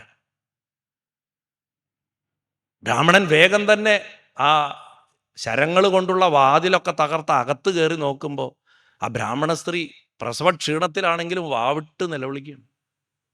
കഥകളിയിൽ അതൊരു മനോഹരമായിട്ടുള്ള ഒരു പദമുണ്ട്. വിധിമതം നിരസിച്ചിടാമോ വിദഗ്ധന്മാർക്കും എന്ന് ചോദിച്ചിട്ട്. വിധിമതം നിരസിച്ചിടാമോ, അധികതമായതെല്ലാം അധികേതമോദജാലം, മതിവേദം കൂടാതെ കണ്ടനുഭവിക്കല്ലാതെ എന്ന്. എത്ര മഹത്തുക്കളാണെങ്കിലും വിധി എന്ന് പറഞ്ഞിട്ടൊന്നുണ്ട്. അതിനെ നമുക്കൊക്കെ എങ്ങനെയാ മറികടക്കാൻ സാധിക്കുക എന്നാ ചോദിക്കണം. അങ്ങനെ ആ കരച്ചിൽ കേട്ട് അർജുനൻ അങ്ങോട്ട് അസ്തപ്രജ്ഞനായിട്ട് നിൽക്കുകയാണ്. എന്താ സംഭവിച്ചത്? സാധാരണ കുട്ടികൾ മരിച്ചാൽ കാണാൻ, സംസ്കരിക്കാൻ, കുട്ടിയുടെ മടിയിലിരുത്തി കരയാൻ ഒരു ശവശരീരമെങ്കിലും കിട്ടാറുണ്ട്. ഇത്തവണ ശവശരീരം പോലും കിട്ടിയില്ല. പ്രസവിച്ച് ഭൂസ്പർശം വന്ന പാടെ കുട്ടി ആകാശത്തേക്ക് ഉയർന്നങ്ങോട്ട് മറഞ്ഞുപോയി. ആകാശത്തേക്ക് ഉയർന്ന് മറഞ്ഞു പോയതോടുകൂടി ബ്രാഹ്മണൻ അങ്ങോട്ട് വന്ന് അർജുനനെ, നപുംസകാണ് നീയേ, നീ ആണും പെണ്ണും കെട്ടവനാണ് എന്നും പറഞ്ഞിട്ട് അങ്ങോട്ട് ഭർഷിക്കാൻ തുടങ്ങണം. നിന്റെ മൂർഖത, നിന്നെ ഞാൻ വിശ്വസിച്ചു പോയല്ലോ, നീ എത്ര വലിയ അഹങ്കാരിയാണ്. കുട്ടി പോയതിന് കൂടിയല്ല ബ്രാഹ്മണൻ ചീത്ത പറയുന്നത്, നിന്റെ അഹങ്കാരം. നീ കൃഷ്ണന്റെ സഖാവാണെന്ന് പറഞ്ഞിട്ട് ഇത്രയും വലിയ അഹങ്കാരം പറഞ്ഞിട്ട് ഈ കൃഷ്ണന് പോലും നീ കളങ്കത്തെ ഉണ്ടാക്കി വെച്ചു എന്ന് പറഞ്ഞിട്ടാണ് ഭർഷിക്കണത്. ബലരാമനും കൃഷ്ണനും പ്രദ്യുമ്നന് പോലും രക്ഷിക്കാൻ കഴിയാത്തതിനെ പിന്നെ ആർക്കാ രക്ഷിക്കാൻ സാധിക്കുക? ദുർബുദ്ധികളായിട്ടുള്ള മനുഷ്യര് ദൈവദോഷം കൊണ്ട്, അതായത് വിധിയുടെ ഹിതം കൊണ്ട് മരിച്ചു പോകുന്ന കുട്ടികളെ തിരിച്ചു കൊണ്ടുവരാമെന്ന് അഹമ്മതി കാണിക്കുന്നു. ഈ സിദ്ധിയിൽ അഭിരമിക്കുന്നവർക്കൊക്കെയുള്ള ഒരു പാഠാണ്. ചിലര് കുറച്ചൊക്കെ ധ്യാനവും കുറച്ചൊക്കെ ആയി വരുമ്പോഴേക്കും ഞാൻ എന്താ ഭഗവാനെ കാണാൻ തുടങ്ങി, ഒരു നീല വെളിച്ചം കണ്ടു, അഗ്രേ പശ്യാമി എന്നൊക്കെ പറഞ്ഞ് തുടങ്ങും അങ്ങോട്ട്. തെറ്റാണെന്ന് പറയുന്നില്ല, ഓരോരുത്തർക്കും ഭഗവാൻ കാണിച്ചു കൊടുക്കുന്നുണ്ട്. പക്ഷെ ഇത് വിളിച്ചു പറഞ്ഞ് നടക്കാൻ തുടങ്ങുമ്പോൾ ഒന്ന് ആലോചിക്കണം. കാരണം യഥാർത്ഥ അനുഭവം വന്നവന് വിളിച്ചു പറയാനുള്ള ശേഷി പോലും ഉണ്ടാവില്ല. അപ്പോൾ സിദ്ധികൾ വന്നു തുടങ്ങുമ്പോൾ അതിൻ്റെതായിട്ടുള്ള അപകടങ്ങളും അതിൻ്റെ കൂടെ വരും. ഭഗവാൻ നരകത്തിലേക്കുള്ള മാർക്കറ്റിംഗ് ഡിപ്പാർട്ട്മെൻ്റായിട്ടാണ് സിദ്ധികളെ വെച്ചിട്ടുള്ളത്. ഞാൻ സാധാരണ ഒരു എക്സാമ്പിൾ ഇങ്ങനെ പറയാറുണ്ട്. നമ്മൾ ഗുരുവായൂർ ക്ഷേത്രത്തിലേക്ക് പോവുക, അത് നമ്മുടെ ഒരു ദിവസത്തെ, നമ്മുടെ ജന്മം ആ ഒരു ദിവസമാണെന്ന് വിചാരിക്കുക. രാവിലെ നമ്മൾ കുളിച്ച് വീട്ടിൽ നിന്നൊക്കെ ഇറങ്ങി, നമ്മുടെ ഉപാസനയുടെ തലങ്ങളാണ്. ഗുരുവായൂർ കിഴക്കേ നടയിൽ ചെന്ന് ബസ് സ്റ്റാൻഡ് ഇറങ്ങി ആ നടക്കുമ്പോൾ വഴിയിൽ അനവധി കടകളുണ്ട്. മനോഹരമായിട്ടുള്ള പല വസ്തുക്കളും വെച്ചിട്ടുണ്ട്. ഭഗവാന്റെ ബൊമ്മകളുണ്ട്, എന്താ പറയുക, ചിത്രങ്ങളുണ്ട്, വളയുണ്ട്, മാലയുണ്ട്. ഇതൊക്കെയാണ് സിദ്ധികൾ. ഈ കടയിൽ നമ്മൾ ഷോപ്പിങ്ങിന് നിന്നു, സാധനം മേടിച്ച് രാത്രി തൃപ്പുകയും കഴിഞ്ഞ് നട അടച്ചു കഴിഞ്ഞാൽ അന്നത്തെ ജന്മം അവിടെ അവസാനിച്ചു നമ്മുടെ. പിന്നെ ഭഗവാനെ കാണലുണ്ടാവില്ല. അതുകൊണ്ട് ആ യാത്ര എത്രയും പെട്ടെന്ന് ആ ശ്രീലകത്തിൽ സോപാനത്തിൻ്റെ മുന്നിൽ എത്തിച്ചേരാനായിട്ടുള്ള ശ്രമമായിരിക്കണം നമ്മുടെ. ബാക്കി വഴിയിലുള്ള നമ്മുടെ ക്യൂവിൽ നിൽക്കലും നീങ്ങൂ നീങ്ങൂ നീങ്ങൂ എന്ന് പറയലും പിടിച്ച് തള്ളലും ഒക്കെ നമ്മുടെ കർമ്മഫലം അനുസരിച്ചിട്ടിരിക്കും. എത്ര തള്ളൽ കിട്ടണോ, എത്ര ചീത്തവിളി കിട്ടണോ, അത്രയും നമ്മുടെ കർമ്മഫലം തീർന്നു പോയല്ലോ എന്ന് സന്തോഷിച്ചിട്ട് ഗുരുവായൂരപ്പന് ഒരു നോക്ക് കണ്ട് സന്തോഷമായിട്ട് പുറത്തേക്ക് വരിക. ആ ചീത്ത വിളിച്ചവൻ ആ കർമ്മഫലം പോയി എന്ന് കരുതുക. അങ്ങനെ പോകേണ്ടതാണ്. അപ്പം ഇവിടെ അഹങ്കാരം വരുമ്പോൾ, നമുക്ക് സിദ്ധികൾ വന്നു എന്ന് തോന്നുമ്പോൾ നമുക്ക് പറയും ഞാൻ ജീവിപ്പിക്കാം, എനിക്കത് ചെയ്യാൻ പറ്റും, ഇത് ചെയ്യാൻ പറ്റും. വില്ലുമംഗലത്തിന് അതൊരു മഹാത്മാവാണ്. വില്ലുമംഗലത്തിൻ്റെ വയറുവേന മാറ്റിക്കൊടുത്തത് കോഴിക്കുന്നത് ശിവാങ്ങൾ. പക്ഷേ ഭഗവാന്റെ അടുത്ത് വില്ലുമംഗലമായിട്ട് ഞാൻ എത്രയോ കാലം നിൻ്റെ അടുത്ത് എൻ്റെ വയറുവേന മാറ്റിത്തരാൻ പറഞ്ഞിട്ട് നിനക്കതിനുള്ള സമയം ഉണ്ടായില്ല. എൻ്റെ കൂടെ നടക്കുന്നുണ്ട്, ഞാൻ തരണം തിന്നുന്നുണ്ട്, എൻ്റെ കൂടെ കളിക്കുന്നുണ്ട്, എല്ലാം ചെയ്യുന്നുണ്ട്, പക്ഷെ എൻ്റെ വയറുവേന നീ മാറ്റി തന്നില്ല. അത് ആ ഒരു ശിവയോഗിയാണ് എനിക്ക് ഒരു സെക്കൻഡ് കൊണ്ട് ഭസ്മം തന്ന് മാറ്റി തന്നതെന്ന് പറഞ്ഞപ്പോൾ ഛേ എന്ന് പറഞ്ഞ് തലയ്ക്ക് വെച്ചു. അതെന്താ, ഈ ജന്മം കൊണ്ട് തീരട്ടെ എന്ന് ഞാൻ വിചാരിച്ചാണ്, ഇനി ഇത് മാറാം, 3 ജന്മം ജനിക്കണമല്ലോ എന്ന് പറഞ്ഞു ഭഗവാൻ. അങ്ങനെ വില്ലുമംഗലത്തിനെ ഭഗവാൻ പരിഹസിച്ചതല്ല. ഭഗവാൻ പലപ്പോഴും നമുക്ക് തരുന്ന വേദനകൾ അങ്ങനെയാണ്. ആ വേദനകൾ നമ്മുടെ കർമ്മഫലത്തെ മാറ്റാനാണെന്ന് പൂന്താനത്തിനെ പോലെ മനസ്സിലാക്കാനുള്ള ഒരു കഴിവ് നമുക്കുണ്ടാവുന്നതാണ് ഏറ്റവും വലിയ ആധ്യാത്മിക സാധനയിൽ നമ്മുടെ ഏറ്റവും വലിയ ആദ്യത്തെ പടി എന്ന് തന്നെ പറയാം. അപ്പോൾ അങ്ങനെയുള്ള സിദ്ധികളുണ്ടെന്ന് അവകാശപ്പെടുന്ന മിഥ്യാവാദിയായിട്ടുള്ള അർജുനനും അവൻ്റെ ഗാണ്ഡീവ ധനുസും തൊലഞ്ഞു പോട്ടെ എന്ന് പറഞ്ഞിട്ട് അങ്ങോട്ട് ശപിക്കും. അങ്ങനെ ശപിച്ചിട്ട് ഈ ഭർസനങ്ങളൊക്കെ കേട്ടിട്ടുള്ള അർജുനൻ അങ്ങനെ അങ്ങോട്ട് വിട്ടുകൊടുക്കാൻ പറ്റില്ലല്ലോ. ഒരു മന്ത്രവാദം മോശമായി കഴിഞ്ഞാൽ മന്ത്രവാദിയുടെ അടുത്ത് പറയണം നമ്മൾ മന്ത്രവാദം ഫലിച്ചില്ല എന്ന് പറഞ്ഞാൽ അങ്ങനെ പറ്റില്ലല്ലോ. അടുത്ത മൂർത്തിയെ വിളിച്ചിട്ട് പിന്നെ അതങ്ങോട്ട് നടത്തിച്ചെടുക്കാൻ നോക്കണമായിരുന്നു. അർജുനൻ തൻ്റെ സകല യോഗബലത്തിനെയും കൊണ്ട് സംയമപുരിയിൽ ചെന്നു എന്നാ പറയണത്. യമൻ്റെ പുരിയിൽ അവിടെ വാക്കുപയോഗിക്കുന്നുണ്ട്, സംയമപുരി തന്നെയാണ്. ആ സംയമപുരിയിൽ ചെല്ലണം എന്തിനാ? യമൻ്റെ പുരിക്ക് മറ്റൊരു പേരാണ് സംയമം, എന്തിനേയും നിയന്ത്രിക്കുന്നത് എന്നാണ് ആ വാക്കിൻ്റെ അർത്ഥം.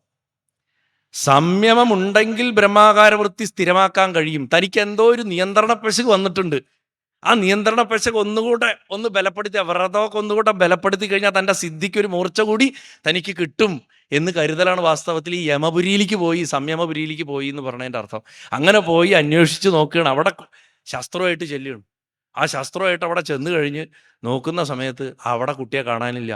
അടുത്തതാ ഇന്ദ്രിയങ്ങളുടെ രാജാവായിട്ടുള്ള മനസ്സിൽ ചെന്നിട്ട് അന്വേഷിക്കുകയാണ്. ഇന്ദ്രൻ്റെ പുരിയിൽ ചെന്നിട്ട് നോക്കുകയാണ്, അവിടെയും കാണുന്നില്ല.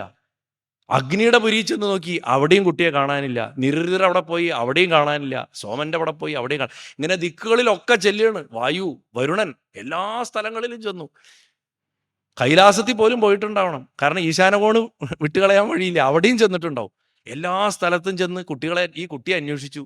കുട്ടിയെ എവിടെയും കണ്ടില്ല. ഇനി താഴത്തെ ലോകങ്ങളിലും മേലത്തെ ലോകങ്ങളിലും ഒക്കെ പോയി നോക്കി.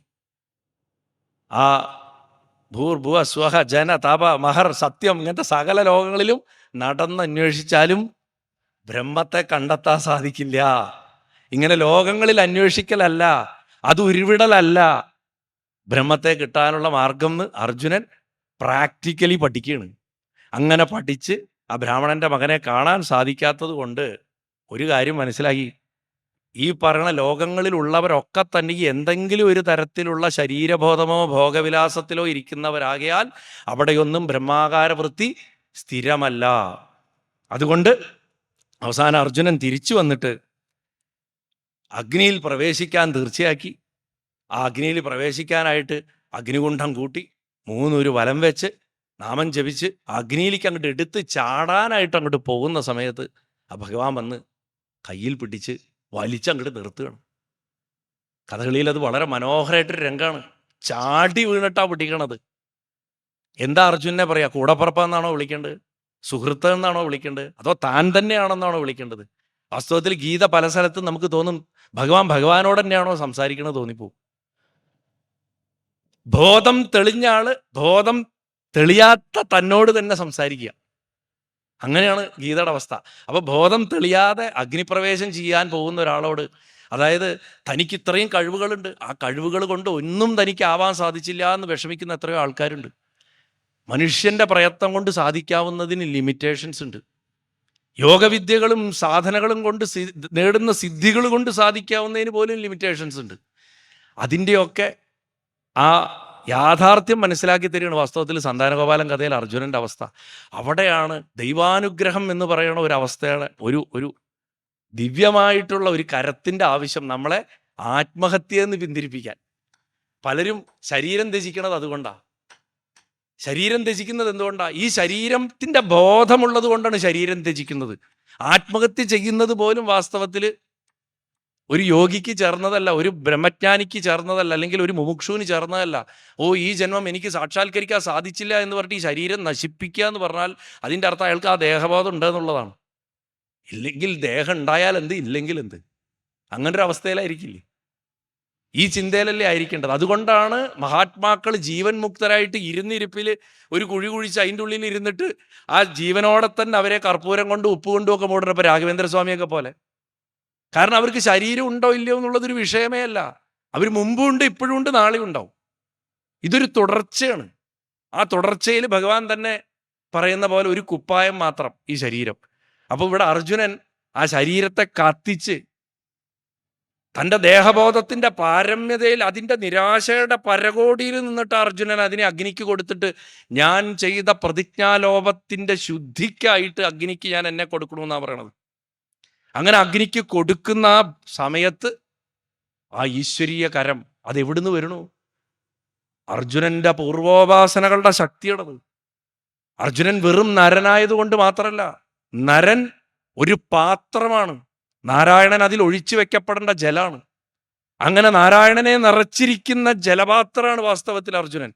അതുകൊണ്ടാണ് അർജുനന് ആ ആപൽഘട്ടത്തിൽ ഭഗവാൻ കൈപിടിച്ചത്. ദ്രൗപദി ചോദിക്കേണ്ടി വന്നു, ദ്രൗപദിക്ക് എന്നെ രക്ഷിക്കണേ കൃഷ്ണ എന്ന്. ഇവിടെ കൃഷ്ണ എന്ന് വിളിച്ചിട്ട് പോലുമില്ല. അർജുനന്റെ ഭാഗ്യം ആലോചിച്ച് നോക്കൂ. അർജുനന്റെ ഭാഗ്യം. ദ്രൗപദിക്ക് പോലും ഗോവിന്ദ എന്ന് വിളിക്കേണ്ടി വന്നിട്ടാണ് വന്നത്. അർജുനന് വിളിക്കേണ്ടി വന്നിട്ടില്ല. അർജുനന്റെ മഹത്വത്തിനെ ഉയർത്തിപ്പറയാൻ ഞാൻ പറയുന്നതല്ല, ഞാൻ പറയേണ്ട ആവശ്യമില്ല. അർജുനൻ നാരായണൻ തന്നെയാണ്, യാതൊരു സംശയമില്ല. ഒരു വേഷം കെട്ടി ആടിയെന്ന് മാത്രം. അങ്ങനെ ഭഗവാൻ പറയാണ്, ഇതൊന്നുമല്ല അതിൻ്റെ പോംവഴി, വിഡ്ഢിത്തരാണ് നീ കാണിക്കണത്. നിനക്ക് ഞാൻ ബ്രാഹ്മണന്റെ മക്കളെ കാണിച്ചു തരാം. അർജുന, നിനക്ക് തോന്നുന്നുണ്ടോ ഞാൻ വെറുതെ മിണ്ടാണ്ടിരുന്നാണ് ഇത്രയും കാലം? ഒരു കാരണമുള്ളതുകൊണ്ടാണ് ഞാൻ മിണ്ടാണ്ടിരുന്നത്. പക്ഷെ അത് നിനക്കൊരു വാക്കാല പറഞ്ഞാൽ മനസ്സിലാവില്ല. ഒരു പുറപ്പെടാം എന്ന് പറഞ്ഞ് വിളിക്കുകയാണ്. അപ്പോഴും അർജുനൻ പറയണം, ഇല്ല ഭഗവാനെ, ഞാൻ പ്രതിജ്ഞ തെറ്റിച്ചു, അങ്ങയുടെ പേര് പോലും ഞാൻ കളങ്കപ്പെടുത്തി. അങ്ങിരിക്കെ ഞാൻ താൻ പോരിമ പറഞ്ഞു. അങ്ങിരിക്കെ ഞാൻ പറഞ്ഞു എനിക്ക് ചത്ത കുട്ടികളെ ജീവിപ്പിക്കാൻ സാധിക്കും, തിരിച്ചു കൊണ്ടുവരാൻ സാധിക്കും എന്ന് ഞാൻ അഹങ്കാരം പറഞ്ഞു. എനിക്ക് അഗ്നിശുദ്ധി വരുത്തിയേ പറ്റൂ. ഭഗവാൻ വീണ്ടും പറഞ്ഞു, അല്ല, ഒരിക്കലും അല്ല. നിനക്ക് തോന്നുകയാണ് ലോകം നിന്നെ ഭർഷിക്കുകയാണെന്ന്. ഇന്ന് നിന്നെ കുറ്റം പറയുന്ന, ഇന്ന് നിന്നെ അപമാനിക്കുന്ന ലോകം നാളെ നിന്നെ പുകഴ്ത്തും.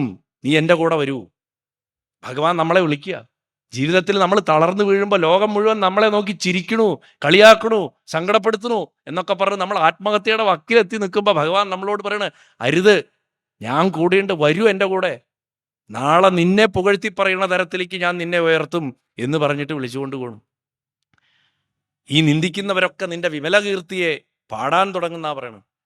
അതായത് ബ്രഹ്മാകാരവൃത്തി വരാതെ അടിക്കടി സംസാരത്തിനെ ഓർമ്മിക്കുന്ന സാധുവാണെങ്കിൽ പോലും, എത്ര വലിയ മുമുക്ഷു ആണെങ്കിൽ പോലും അവനെ ലോകം നിന്ദിച്ച് തന്നെ പറയും എന്ന് വെച്ച് നീ അതിൽ തളരരുത്. നീ എഫർട്ട് തുടർന്നുകൊണ്ടേയിരിക്കുക. നാളെ നിന്നെ യഥാർത്ഥ ബ്രഹ്മജ്ഞാനി എന്ന് ലോകം അറിയും എന്ന് ഭഗവാൻ നമ്മളോട് തുറന്നു പറയണം. അങ്ങനെ ഭഗവാൻ അവിടുന്ന് ഈ കൂട്ടിക്കൊണ്ടുപോകുമ്പോൾ അർജുനൻ, സാധാരണ ഒരാൾ നമ്മളെ കൈപിടിച്ച് വലിച്ചുകൊണ്ട് പോകുമ്പോൾ എങ്ങടാ കൊണ്ടുപോകണമെന്ന സാധാരണ നോക്കുക. പക്ഷേ അർജുനൻ ഒന്നും മനസ്സിലാവുന്നില്ല. ഭഗവാനെ തന്നെ നോക്കിക്കൊണ്ട് കരഞ്ഞോണ്ടാ പോണത് പുറകെ. നമ്മളെ പിടിച്ച് വലിച്ചുകൊണ്ട് പോകുന്ന ഒരാളെ നമ്മൾ അയാളെ തന്നെ നോക്കിക്കൊണ്ട് എങ്ങടാ കൊണ്ടുപോകണമെന്ന് അറിയാതെ പോകുന്നൊരവസ്ഥയുണ്ട്.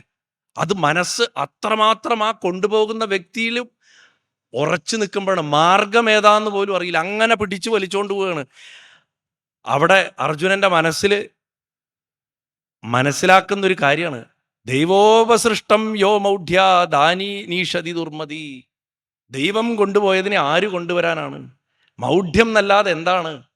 വിഡ്ഢിത്തരമാണ്. ഈശ്വരൻ്റെ നിശ്ചയത്തിനെ മറികടക്കാൻ ഞാൻ നോക്കി എന്നുള്ളതാണ്. ഇതാ ഈശ്വരൻ എൻ്റെ കൈ പിടിച്ചു കൊണ്ടുപോകുന്നു. എന്നിട്ട് ആ സമയത്താണ് ഭഗവാന്റെ ആ യാത്ര. ഇങ്ങനെ പറഞ്ഞ് കൃഷ്ണൻ അർജുനെ കൂട്ടി തേരിൽ കയറിയിട്ട് പടിഞ്ഞാറ് ദിക്കിലേക്ക് പോയി എന്നാ പറയണം. പടിഞ്ഞാറേ ദിക്കിലേക്കാ പോകുന്നത്. പടിഞ്ഞാറ് വശത്തേക്ക് ആ കുതിരകളെ പായിച്ച് തൻ്റെ 4 വിശേഷപ്പെട്ട കുതിരകളെയാണ് ഭഗവാൻ അവിടെ ആ തേരിൽ കയറ്റി, അർജുനെ തേരിൽ കയറ്റി കൊണ്ടുപോകണം. വാസ്തവത്തിൽ എന്താ, നമ്മൾ ബ്രഹ്മാകാര വൃത്തി എന്ന് നമ്മൾ പറയുമ്പോൾ എത്ര വലിയ യോഗിയാണെങ്കിലും അതിൽ നിന്ന് ഒരു ച്യുതി ഉണ്ടാവുമെന്ന് ഞാൻ പറഞ്ഞു. ആ ച്യുതിയിൽ നിന്ന് കരകയറാൻ നിത്യേന നിധിധ്യാസനം, ധ്യാനം എന്തെങ്കിലുമൊക്കെ ചെയ്യുന്നവർ, അവർക്ക് പോലും ബ്രഹ്മാകാര വൃത്തിയിൽ നിന്ന് താഴോട്ട് പോകാനുള്ള സാധ്യതയുണ്ട്. പക്ഷെ എന്ന് വെച്ചിട്ട് അത് പ്രാക്ടീസ് ചെയ്യാതിരിക്കരുത്. മനസ്സിനെ കുറച്ചു നേരമെങ്കിലും ശാന്തമാക്കി വെക്കുവാൻ പഠിച്ചിട്ട് വേണം തുടങ്ങാൻ. തുടക്കത്തിൽ തന്നെ ഇത് ആദ്യമേ കിട്ടില്ല. ഇപ്പോൾ ആൻഡ്രൂ ഹ്യൂബർമാൻ എന്ന് പറഞ്ഞിട്ടൊരു പ്രസിദ്ധനായിട്ടുള്ള ഒരു ന്യൂറോളജിസ്റ്റ് ഉണ്ട്. അദ്ദേഹം പറഞ്ഞു, വെറുതെ 17 മിനിറ്റ് കണ്ണടച്ചിട്ട് മനസ്സിൻ്റെ അകത്തേക്ക് നോക്കി അതിൻ്റെ ഇഷ്ടത്തിന് വിട്ടിരുന്നു കഴിഞ്ഞാൽ ഒരൊറ്റ തവണത്തെ ചികിത്സ കൊണ്ട് നിങ്ങളുടെ മനസ്സിൻ്റെ മൊത്തം മേക്കപ്പ് മാറിപ്പോകുന്ന അദ്ദേഹം പറയണത്. ഇതാണ് നമ്മുടെ ഋഷീശ്വരന്മാർ പണ്ടേ പറഞ്ഞു വെച്ച്. അപ്പം അത് നിത്യം നമ്മൾ പ്രാക്ടീസിൽ കൊണ്ടുവന്നാലോ? അർജുനനെ ഭഗവാൻ തേരിൽ കയറ്റുന്നു എന്ന് പറയുന്നതിൻ്റെ അർത്ഥം ആ അവസ്ഥയിൽ പോലും ച്യുതി വന്ന ഒരു യോഗിയെ വീണ്ടും യഥാർത്ഥ ധ്യാനത്തിൻ്റെ വഴിയിലേക്ക് കൊണ്ടുവരുന്നു എന്ന് അർത്ഥാക്കിയാൽ മതി. നമ്മളും കൂടെ തേര് കയറുക. അതാ നമ്മൾ ചെയ്യേണ്ടത്. അങ്ങനെ ഭഗവാൻ ശൈബ്യൻ, സുഗ്രീവൻ, മേഘപുഷ്പൻ, ബലാഹകൻ എന്ന് പറയുന്ന 4 കുതിരകളോട് കൂടിയിട്ട്, ഈ 4 കുതിരകൾ എന്ന് പറഞ്ഞു കഴിഞ്ഞാൽ വാസ്തവത്തിൽ സാധനാചതുഷ്ടയങ്ങൾ തന്നെയാണ്. ആ 4 സാധനയുടെ മാർഗത്തിൽ നമ്മൾ വിശേഷമായിട്ട് പറയുന്ന സാധനാചതുഷ്ടയം എന്ന് പറയും. ആ സാധനാചതുഷ്ടയങ്ങൾ തന്നെയാണ് ഈ 4 കുതിരകൾ എന്ന് പറയുന്നത്. ഒന്ന് വിവേകം, ഒരു കാര്യം വിവേചിച്ചറിയാനുള്ള കഴിവ്. രണ്ടാമത്തെ കഴിവ് വൈരാഗ്യം, രാഗമില്ലാത്ത അവസ്ഥ. ഒരു കാര്യം ഇങ്ങനെ ആവണം എന്നുള്ള നമ്മുടെ നിർബന്ധ ബുദ്ധിയാണ് രാഗം. അതില്ലാണ്ട് വരുമ്പോൾ നമുക്കൊരു അളക്കവും മറിച്ചിലൊക്കെ ഉണ്ടാവും. അതാണ് ദ്വേഷം. ഇതാണ് രാഗദ്വേഷം. ഞാൻ വിചാരിക്കണ മാതിരി കാര്യം നടക്കണം എന്നുള്ള ചിന്തയാണ് യഥാർത്ഥ രാഗം. അത് അങ്ങനെ അല്ലാതെ വരുമ്പോൾ ഉണ്ടാവണ ദ്വേഷം. ഇതിന്ന് വിട്ടു നിൽക്കലാണ് വൈരാഗ്യം. ഇനി ഇതിനൊക്കെ പുറമെ മൂന്നാമത്തെ ഷഡ് സമ്പത്ത് പറഞ്ഞിട്ട് 6 സമ്പത്തുകളുണ്ട്. ഒന്ന് സാമം അല്ലെങ്കിൽ സമമായിട്ടിരിക്കുക. സമമായിട്ടിരിക്കുക എന്ന് പറഞ്ഞാൽ മനസ്സിൻ്റെ നിയന്ത്രണം. ദമമായിട്ടിരിക്കുക എന്ന് പറയുന്ന അവസ്ഥ ഇന്ദ്രിയങ്ങളുടെ നിയന്ത്രണം. ഉപരതി, എല്ലാറ്റിനും മനസ്സിനെ വലിച്ചു നിർത്താനുള്ള കഴിവ്. നേരത്തെ ഞാൻ രമണ മഹർഷിയുടെ കാര്യം പറഞ്ഞു. തൊടയിൽ ഓപ്പറേഷൻ നടത്തുമ്പോൾ അനസ്തേഷ്യ കൊടുക്കണ്ട പറഞ്ഞു. മനസ്സിനെ അവിടുന്ന് വലിച്ചു നിർത്തി, വേദന അറിഞ്ഞില്ല. അതേപോലെ തിതിക്ഷ, എന്തും സഹിക്കാനുള്ള കഴിവ്. ശ്രദ്ധ, ഉറച്ചു നിൽക്കുക. എങ്ങനത്തെ ശ്രദ്ധ എന്ന് പറഞ്ഞാൽ വെറുതെ കേട്ടോണ്ടിരിക്കുക എന്നല്ല. ഒരു കാര്യം അറിഞ്ഞതിന് ശേഷം അതിനെ പരീക്ഷണ നിരീക്ഷണങ്ങളിൽ കൂടെ ഉറപ്പിച്ചറിഞ്ഞതിന് ശേഷം അതിൽ മനസ്സുറപ്പിച്ച് നിർത്തുന്നതാണ് യഥാർത്ഥ ശ്രദ്ധ. അതുകൂടാതെ സമാധാനം. സമാധാനം എന്ന് പറഞ്ഞാൽ കേന്ദ്രീകരിച്ചിട്ടുള്ള ഏകാഗ്രതയോട് കൂടിയിട്ടിരിക്കുക. മനസ്സിനെ നിരന്തരമായിട്ട് ഒരേ പോയിന്റിൽ നിർത്താൻ സാധിക്കുക. ഇങ്ങനെ 6 സമ്പത്തുകളിൽ മൂന്നാമത്തെ കുതിര, 4ാമത്തെ കുതിര മുമുക്ഷുത്വം തന്നെ. അതായത് മോക്ഷം കിട്ടണം എന്നുള്ള ഉത്കടമായിട്ടുള്ള ആഗ്രഹം. ഈ ആഗ്രഹത്തിനെ എത്രത്തോളം വളർത്തുന്നോ അത്രത്തോളം നമ്മൾ ആ കുതിര അങ്ങോട്ട് കുതിക്കും. പക്ഷെ ഇവിടെ സംഭവിക്കണം എന്താ വെച്ചാൽ ആ കുതിരകൾക്ക് പോലും കണ്ണ് കാണാൻ പറ്റാത്ത വിധം ഈ ഇരുട്ടിലേക്ക് കയറാൻ തുടങ്ങി. ധ്യാനിച്ചു തുടങ്ങുമ്പോൾ ആദ്യം ഇരുട്ടാ കാണുക, ഒന്നും കാണില്ല. കണ്ണടച്ചിരിക്കുമ്പോൾ ഒന്നും കാണില്ല, വെറും ഇരുട്ട് മാത്രമായിരിക്കും. അപ്പം പലരും വിചാരിക്കും വെറും ഇരുട്ട് മാത്രമാണല്ലോ ഞാൻ കാണുന്നതെന്ന് വിചാരിക്കും. ആ ഇരുട്ട് കാണുന്ന സമയത്താണ് ഭഗവാൻ സുദർശനത്തിനെ ഇറക്കുന്നത്. എന്താ സുദർശനം? സമ്യക് ദർശനം സുദർശനം എന്നാണ്. എല്ലാറ്റിലും ബ്രഹ്മത്തെ കാണാനുള്ള ആ നിരന്തരമായിട്ടുള്ള പ്രാക്ടീസ്, അതാണ് സുദർശനം. അത് നല്ല വഴി കാണിച്ചു തരിക എന്നുള്ളതാണ്. എല്ലാറ്റിനെയും ഒന്നുപോലെ കാണാൻ സാധിക്കുക. മനസ്സിൽ വരുന്ന എന്ത് വിചാരങ്ങളും, ഇത് മോശം വിചാരം, അത് നല്ല വിചാരം, ഇത് ഭഗവാനെ കുറിച്ചുള്ള വിചാരം, അത് കഴിക്കുന്ന മാംസഭക്ഷണത്തിനെ കുറിച്ചുള്ള വിചാരം, ഇത് ലൈംഗികതയെക്കുറിച്ചുള്ള വിചാരം, അത് ഭാഗവതം കേൾക്കുന്ന വിചാരം ഇങ്ങനത്തെ യാതൊരു വിധത്തിലുള്ള വേർതിരിവ് ചിന്തകളില്ലാണ്ട് മനസ്സിൽ വരുന്നത് മുഴുവൻ ഇങ്ങനെ കണ്ടോണ്ടിരിക്കുക, ഒന്നും ബാധിക്കാത്ത അവസ്ഥയിലിരിക്കുക. ഇങ്ങനെ ഇരുന്ന് വരുമ്പോൾ മനസ്സങ്ങോട്ട് ഉറച്ച് ഒരു സൂക്ഷ്മമായിട്ടുള്ള പോയിന്റിലേക്ക് അങ്ങോട്ട് എത്തും. ഇതാണ് സുദർശനം. സുദർശനമാണ് അപ്പോൾ പിന്നെ വഴി കാണിക്കണത്. മുന്നിൽ ഇങ്ങനെ പോയിക്കൊണ്ടിരിക്കുകയാണ്. ആ ഘോരാന്ധകാരത്തിനെ കീറി മുറിച്ചുകൊണ്ട് അർജുനൻ തന്നെ ഭയപ്പെട്ടു പോവും. കുതിരകൾക്കേ വഴി അറിയുന്നില്ല. അങ്ങനെ മുന്നോട്ട് കൊണ്ടുപോയിക്കൊണ്ടിരിക്കുമ്പോൾ വിഷയങ്ങളിലേക്ക് ഓടിക്കൊണ്ടിരിക്കണ മനസ്സിനെ പറഞ്ഞു മനസ്സിലാക്കി ഏകാഗ്രമാക്കിയിട്ട്, അല്ലയോ മനസ്സേ, ഈ മിഥ്യാവിചാരം കൊണ്ടൊക്കെ നിനക്ക് ഒരു ലാഭമില്ല. സ്വന്തം ദേഹം പോലും നിലനിൽക്കില്ല. ദേഹം പോലും നമ്മുടെ അല്ല. അതുകൊണ്ടാണ് നമ്മൾ നമസ്കരിക്കണം, ഭഗവാന്റെ മുന്നിലേക്ക് ഇട്ടുകൊടുക്കണം. എന്നാ എടുത്തോ എടുത്തോ എടുത്തോ പറഞ്ഞിട്ട് സാഷ്ടാംഗം നമ്മൾ നമസ്കരിക്കുന്നത് ഈ ദേഹം പോലും നമ്മുടെ അല്ല എന്നുള്ള ചിന്ത ഉള്ളതുകൊണ്ടാണ്. അതിനാണ് നമസ്കരിക്കേണ്ടത്. എന്നാ ഭഗവാനെ എടുത്തോ എന്നെ എന്ന് പറഞ്ഞു കൊടുക്കണം. അങ്ങനെ കൊടുത്ത് അഭ്യാസം കൊണ്ടും വൈരാഗ്യം കൊണ്ടും മനസ്സാകണ കുതിരയെ വശത്താക്കി തൂക്കിക്കൊല്ലാൻ പോകുന്ന ഒരാൾക്ക് എന്തു സുഖം കൊടുക്കാന്ന് പറഞ്ഞു കഴിഞ്ഞാലും അയാളുടെ മനസ്സിൽ അത് അവിടെ കിടക്കും. അതിന് ഒരു നെഗറ്റീവ് രീതിയിൽ പറയല. പണ്ട് ഞാൻ മമ്മിയൂർ അമ്പലത്തിൽ പറഞ്ഞു, മരിക്കാൻ പഠിക്കുന്നതാണ് ഏറ്റവും വലിയ ആധ്യാത്മിക വിദ്യാഭ്യാസം എന്ന്. നന്നായി മരിക്കാൻ പഠിക്കുക. എന്നോട് ചോദിച്ചാൽ ശരത്ത് എന്തായി പറയണത്, മരിക്കാൻ പഠിക്കുക, ഒരു മോശം ഇതൊക്കെയാ പറയുക അതിരുത്തരത്തിൻ്റെ അവിടെ വന്നിട്ട് എന്നൊക്കെ ചോദിച്ചു എന്നോട് ചിലർ. ഞാൻ പറഞ്ഞു സത്യമാണ്, നന്നായി മരിക്കാൻ പഠിക്കുക എന്നുള്ളതാണ് നമ്മളെ ഋഷിമാർ മുഴുവൻ പഠിപ്പിച്ചത്. ഈ ശരീരത്തിനെ എങ്ങനെ ഒരു ഞെട്ടുന്ന് പഴുത്ത പഴം പോലെ അങ്ങോട്ട് വിട്ടുപോവുക. മൃത്യുഞ്ജയ മന്ത്രം ചെല്ലുന്നതിൻ്റെ അർത്ഥം എന്താ? മരിക്കാൻ പഠിപ്പിക്കുകയാണ്. അല്ലാണ്ട് മരണത്തിനെ നമ്മൾ പറഞ്ഞ അർത്ഥത്തിൽ ജയിപ്പിക്കാനല്ല. അത് ശ്രീരാമകൃഷ്ണദേവൻ പറയണു, കള്ളു കുടിച്ച് ഉന്മത്തനായിട്ടുള്ള ഒരുത്തൻ്റെ വസ്ത്രം അഴിഞ്ഞു പോകുന്നത് പോലും അവൻ അറിയുന്നില്ല എന്ന്. അതുപോലെ വേണത്ര നമ്മുടെ ശരീരം കടന്നു പോകാൻ. നമ്മൾ പോയിക്കൊണ്ടിരിക്കണം, അങ്ങനെ പോകണം എന്നാ പറയുന്നത്. അപ്പോൾ ജന്മത്തെ പാഴാക്കരുത് മിഥ്യാവിചാരം കൊണ്ട്. സംയമം സുഖപ്രദമാണ്. അതുകൊണ്ട് അത്യാവശ്യ കാര്യങ്ങളിലല്ലാതെ മനസ്സിൻ്റെ വൃത്തിയെ ചരിപ്പിക്കരുത്. വേണ്ടത് മാത്രം കേൾക്കുക, പറയുക, അങ്ങനെ വേണം പോകാൻ എന്ന് വെച്ച് അതിനെ എങ്ങനെ കൊണ്ടുവരണം? ഈ ബ്രഹ്മവിചാരം കൊണ്ട്, നിരന്തര സമർപ്പണം കൊണ്ട്, നിരന്തര സ്മരണ കൊണ്ട് ഭഗവാങ്കൽ ഉറപ്പിച്ച് നിർത്തുക എന്നുള്ള എന്തൊരു ക്രിയയാണോ അതാണ് വാസ്തവത്തിൽ യഥാർത്ഥ സുദർശന ക്രിയ. അല്ലാതെ അതൊരു സർട്ടിഫിക്കറ്റ് കോഴ്സായിട്ട് പഠിപ്പിക്കേണ്ട ഒരു വസ്തുവല്ല അത്. മനസ്സ്, ബുദ്ധി തുടങ്ങിയിട്ടുള്ള കുതിരകളൊക്കെ ചഞ്ചലമാകണ കൊണ്ട് യോഗീശ്വരന്മാർക്കും ഈശ്വരനായിട്ടുള്ള ഭഗവാൻ കൃഷ്ണൻ 1000 സൂര്യന്മാരെ പോലെ ശോഭിക്കണ സുദർശന ചക്രത്തെ തന്നെ മുന്നിൽ അങ്ങോട്ട് വെച്ചു കൊടുത്തു. ആ പ്രകാശത്തിൻ്റെ ശക്തിയിൽ ആ മഹാന്ധകാരം നീങ്ങിപ്പോയിട്ട് എങ്ങനെയാണോ ശ്രീരാമസ്വാമിയുടെ ബാണം അസുരന്മാരുടെ പടകളെ ഛിന്ന ഭിന്നമാക്കി കൊണ്ടുപോയത്, അതുപോലെ സുദർശനം ആ അന്ധകാരത്തിനെ തകർത്തെറിഞ്ഞുകൊണ്ട് ജ്യോതിർമയമായിട്ടുള്ളൊരു പ്രദേശത്തേക്ക് പ്രവേശിച്ചു എന്നാണ് പറയണത്. പ്രകാശത്തിൻ്റെ ഒരു പർവ്വതം പോലുള്ളൊരു പ്രദേശം, സകല സംശയങ്ങളും ഇല്ലാതായിത്തീരുന്ന ഒരു പ്രദേശം, എല്ലാത്തരം കുണ്ഠതകളും സംശയങ്ങളും ഇല്ലാത്ത വികുണ്ഠമായിട്ടുള്ളൊരു പ്രദേശം, വൈകുണ്ഠം എന്ന് പേരുള്ളൊരു പ്രദേശത്തേക്ക് അത് പ്രവേശിച്ചു. വാസ്തവത്തിൽ വൈകുണ്ഠം എന്ന് പറയുന്നത് നമ്മൾ കരുതുന്ന പോലെ ഒരു ലോകമല്ല. നമ്മുടെ സകല സംശയങ്ങളും അവസാനിക്കുന്ന ബ്രഹ്മാനന്ദത്തിൻ്റെ അവസ്ഥയാണ് വൈകുണ്ഠം എന്ന് പറഞ്ഞു. ആ അവസ്ഥയിലേക്ക് പ്രവേശിക്കുകയാണ്. അങ്ങനെ ആ ധ്യാനം ശരിക്കും തുടക്കത്തിൽ സാധിക്കാത്ത ഒരാൾക്ക് എങ്ങനെയാണോ ആ ആദ്യത്തെ സ്ഫുരണം, അഗ്രേ പശ്യാമി തേജോ നിബിഡതരകളായ ലോഭനി എന്ന് പറഞ്ഞിട്ട് ഉണ്ടാവുമ്പോഴും ഒരു ഉൾക്കിടലുണ്ടാവും. ആദ്യം നമ്മൾ ഇരുട്ട് കണ്ട്, തുടക്കക്കാരൻ ആദ്യം ഇരുട്ട് കാണുമ്പോഴും പേടിയുണ്ടാവും. വെളിച്ചത്തിൻ്റെ ആദ്യത്തെ സ്ഫുരണം നമ്മുടെ കണ്ണിൽ അടിക്കുമ്പോഴും നമുക്കൊരു ഭയം ഉണ്ടാവും. യോഗിയുടെ മനസ്സൊന്ന് വിറയ്ക്കും ആ സമയത്ത്. അതുപോലെ അർജുനൻ ഒരു വിറയ്ക്കും. ആ വൈകുണ്ഠത്തിലേക്ക് പ്രവേശിക്കുന്ന സമയത്ത് അർജുനനൊന്ന് വിറയ്ക്കുന്ന പറയണ്. അർജുനൻ വിറയ്ക്കുമ്പോൾ ഭഗവാൻ ഒരു കൈ കൊണ്ടങ്ങോട്ട് അർജുൻ്റെ കൈയൊന്ന് മുറുക്കി പൊട്ടിക്കും. ഭയക്കണ്ട, ദാ ആ മഹാപ്രദേശത്തേക്ക് അങ്ങോട്ട് പ്രവേശിക്കുകയാണ്.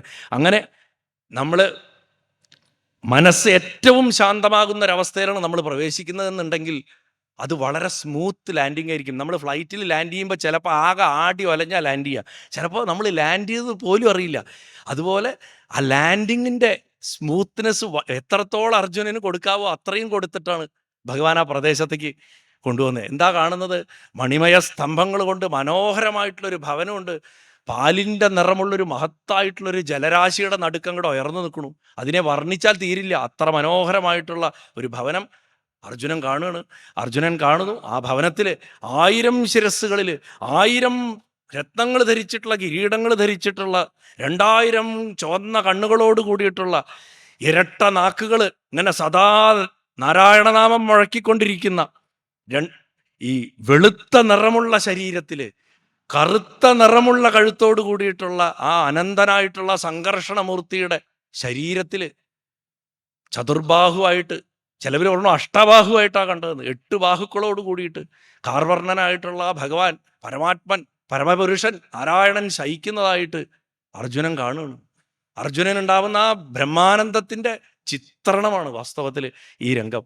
ആ അദ്ദേഹത്തിൻ്റെ ഭഗവാന്റെ ആ ശരീരകാന്തി വർണ്ണിക്കുന്നുണ്ട്. പീതാംബരം ധരിച്ചിട്ടുണ്ട്, കമലം പോലെ പ്രസന്നമായിട്ടുള്ള മുഖത്തിൽ തന്നെ അംശങ്ങളായിട്ടുള്ള അവരെ രണ്ടുപേരും കണ്ട സന്തോഷം അതിങ്ങനെ ജ്വലിച്ച് നിൽക്കുകയാണ്. ആ സന്തോഷം മാത്രമല്ല, ഭഗവാന്റെ ശരീരത്തിലുള്ള അടയാഭരണങ്ങളെ വർണ്ണിക്കുന്നുണ്ട്.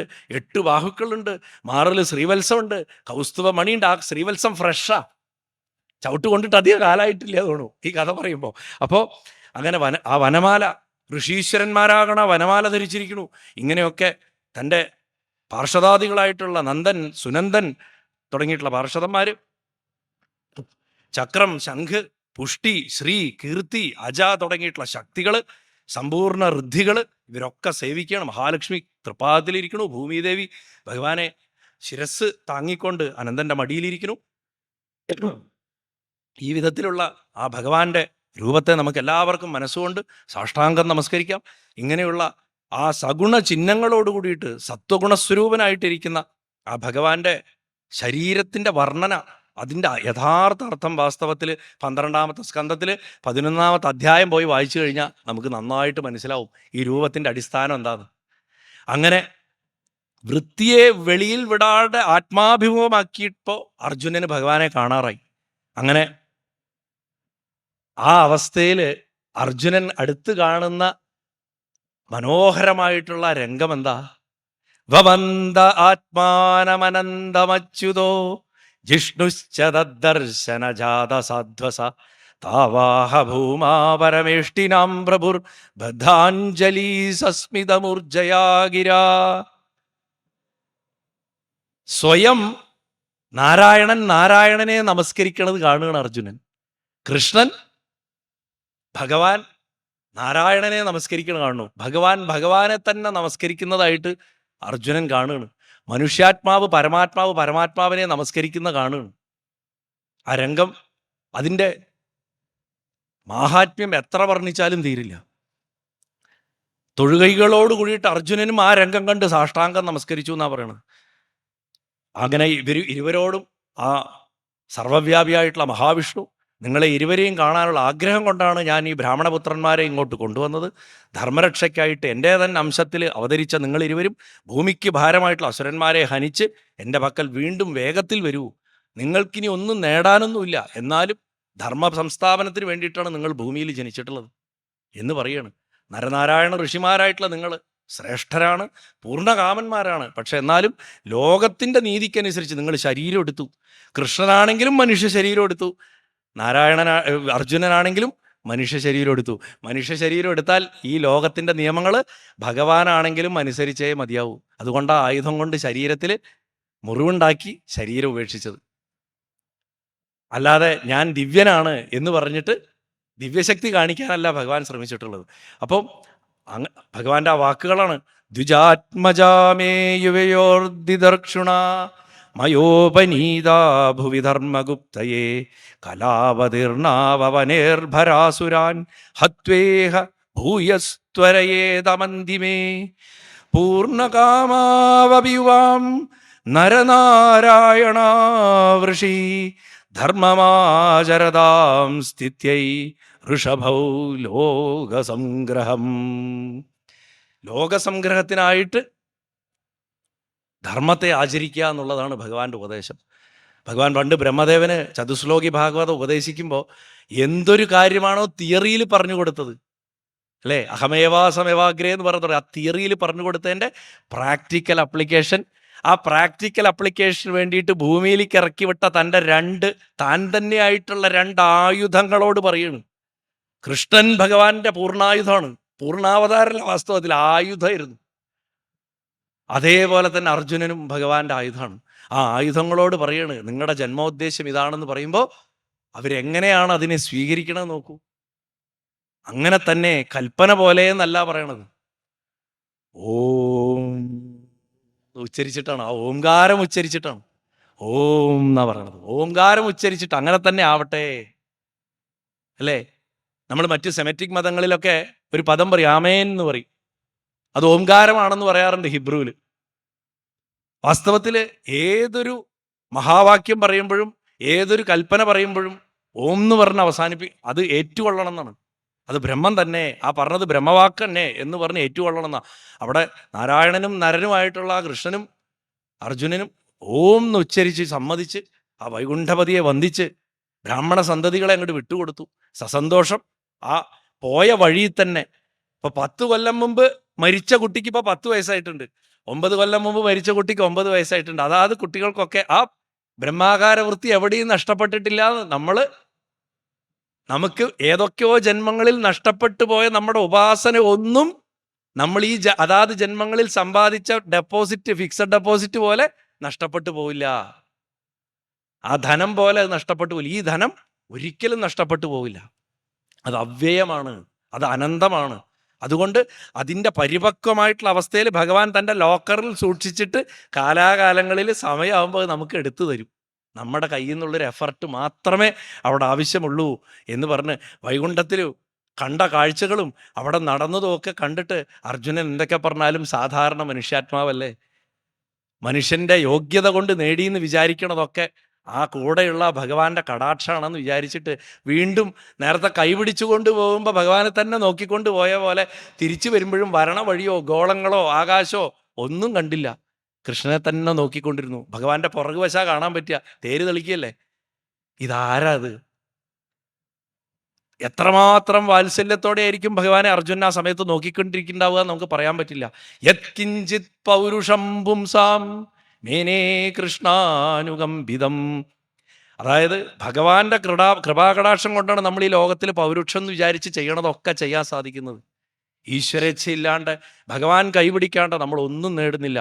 അത്ഭുത കൃത്യങ്ങൾ ചെയ്തിട്ടും ലൗകിക പ്രവർത്തികളും യജ്ഞയാഗങ്ങളും ഒക്കെ നിർവഹിച്ചിട്ടും ദുഷ്ടന്മാരായിട്ടുള്ള രാജാക്കന്മാരെയൊക്കെ വധിച്ച് ഭൂഭാരം തീർത്തിട്ടും അർജുനൻ തുടങ്ങിയിട്ടുള്ള യോദ്ധാക്കളെ കൊണ്ട് മുഴുവൻ ഭൂമിയെ വൃത്തിയാക്കിയിട്ട് ധർമ്മത്തെ പുനഃസ്ഥാപിച്ചിട്ട്, ഞാൻ പല സ്ഥലത്തും പറയാറുണ്ട്, ശ്രീരാമസ്വാമി ധർമ്മത്തിൻ്റെ ഒരു ഉദ്യാനത്തിൽ വന്നിട്ട് അവിടെ ഉണ്ടായിരുന്ന രാവണൻ തുടങ്ങിയിട്ടുള്ള കളകളെ പറിച്ചു കളയുകയാണ് ചെയ്തത്. കൃഷ്ണൻ വരണ കാലമായപ്പോഴേക്കും അത് കാട് പിടിച്ച് നശിച്ചു പോയിരുന്നു. അദ്ദേഹം ഒരു JCB കൊണ്ടുവന്നിട്ട് അതിനെ കുത്തി ഇളക്കി കളയായിരുന്നു ചെയ്തു. എന്നിട്ട് പുതിയൊരു ഗാർഡൻ ഉണ്ടാക്കി, മനോഹരമായൊരു ഉദ്യാനം ഉണ്ടാക്കി. 5000 വർഷത്തോളം ബുദ്ധന്റെ അവതാരകാലം വരെയും ആ മഹാസാമ്രാജ്യം നിലനിൽക്കുകയും ചെയ്തു. വാസ്തവത്തിൽ അങ്ങനെ ഒരു പുനരുദ്ധാരണത്തിന്റെ കാലമാണ് ഇന്ന് വീണ്ടും സംഭവിച്ചുകൊണ്ടിരിക്കുന്നതെന്ന് നമ്മൾ മനസ്സിലാക്കിക്കൊള്ളണം. വാസ്തവത്തിൽ നമ്മളൊക്കെ മഹാഭാഗ്യവാന്മാരാണ്. ചരിത്രത്തിന്റെ വിശേഷപ്പെട്ടൊരു സന്ധിയിലാണ് നമ്മളൊക്കെ നിൽക്കുന്നത്. നമുക്ക് മുന്നേ കടന്നുപോയവർ, വള്ളിയൂർ തിരുവേനിയെ പോലുള്ളവർ, ആഞ്ഞൻ തിരുവേനിയെ പോലുള്ളവർ, വാഴക്കുന്നത്തിനെ പോലുള്ളവർ, തട്ടയൂരിനെ പോലുള്ളവർ, വൈശ്രവണത്തിനെ പോലുള്ളവർ, നീലകണ്ഠ സദ്ഗുരുവിനെ പോലുള്ളവർ, അനവധി മഹാത്മാക്കൾ, അവരുടെയൊക്കെ തോളത്ത് കയറി നിന്നിട്ടാണ് നമുക്ക് ചക്രവാളത്തിന്റെ കൂടുതൽ വലിയൊരു അംശം എന്ന് കാണാൻ സാധിക്കുന്നത്. അല്ലെങ്കിൽ കൂടല്ലൂർ കുഞ്ഞിക്കാവ് തമ്പുരാനെയൊക്കെ പോലെ നമുക്ക് എല്ലാവർക്കും ഭാഗവതം പറഞ്ഞുകൊണ്ടിരിക്കണതിൻ്റെ ഇടയിൽ ഇതാ നിൽക്കണു എന്ന് പറഞ്ഞിട്ട് ചാടി എണീച്ച് നമസ്കരിക്കാനുള്ള ഭാഗ്യം ഗുരുവായൂരപ്പൻ തരുന്നൊരു കാലം വിദൂരമല്ല എന്നാണ് എൻ്റെ വിശ്വാസം. അത് തീർച്ചയായിട്ടും ഓരോരുത്തർക്കും സാധിക്കട്ടെ എന്ന് പ്രാർത്ഥിക്കുകയാണ്. ഇത്രയും പറഞ്ഞുകൊണ്ട് ആ മഹാപ്രഭുവായിട്ടുള്ള പൊന്നു ഗുരുവായൂരപ്പൻ്റെ തൃപ്പാദങ്ങളിൽ സാഷ്ടാംഗം നമസ്കരിച്ചിട്ട്, ഗുരുവായൂരപ്പൻ തന്നെയായിട്ടുള്ള ആ മള്ളിയൂർ മഹാഗണപതി ഭഗവാന്റെ തൃപ്പാദങ്ങളിൽ സാഷ്ടാംഗം നമസ്കരിച്ചിട്ട്, ഈ യജ്ഞവേദിയിൽ ആചാര്യന്മാരായ നിങ്ങളുടെ എല്ലാവരുടെയും മുൻപിൽ ഗുരുവായൂരപ്പൻ്റെ രൂപങ്ങളായിട്ട് നിങ്ങളെ എല്ലാവരെയും കണ്ട് മനസ്സുകൊണ്ട് സാഷ്ടാംഗം നമസ്കരിച്ചിട്ട് ഞാൻ എൻ്റെ എളിയ പ്രഭാഷണം സമർപ്പിക്കുന്നു. എല്ലാവർക്കും നന്ദി, നമസ്കാരം. നാരായണാഖില ഗുരോ ഭഗവൻ നമസ്തേ. ഗുരുവായൂരപ്പ സർവേശ്വര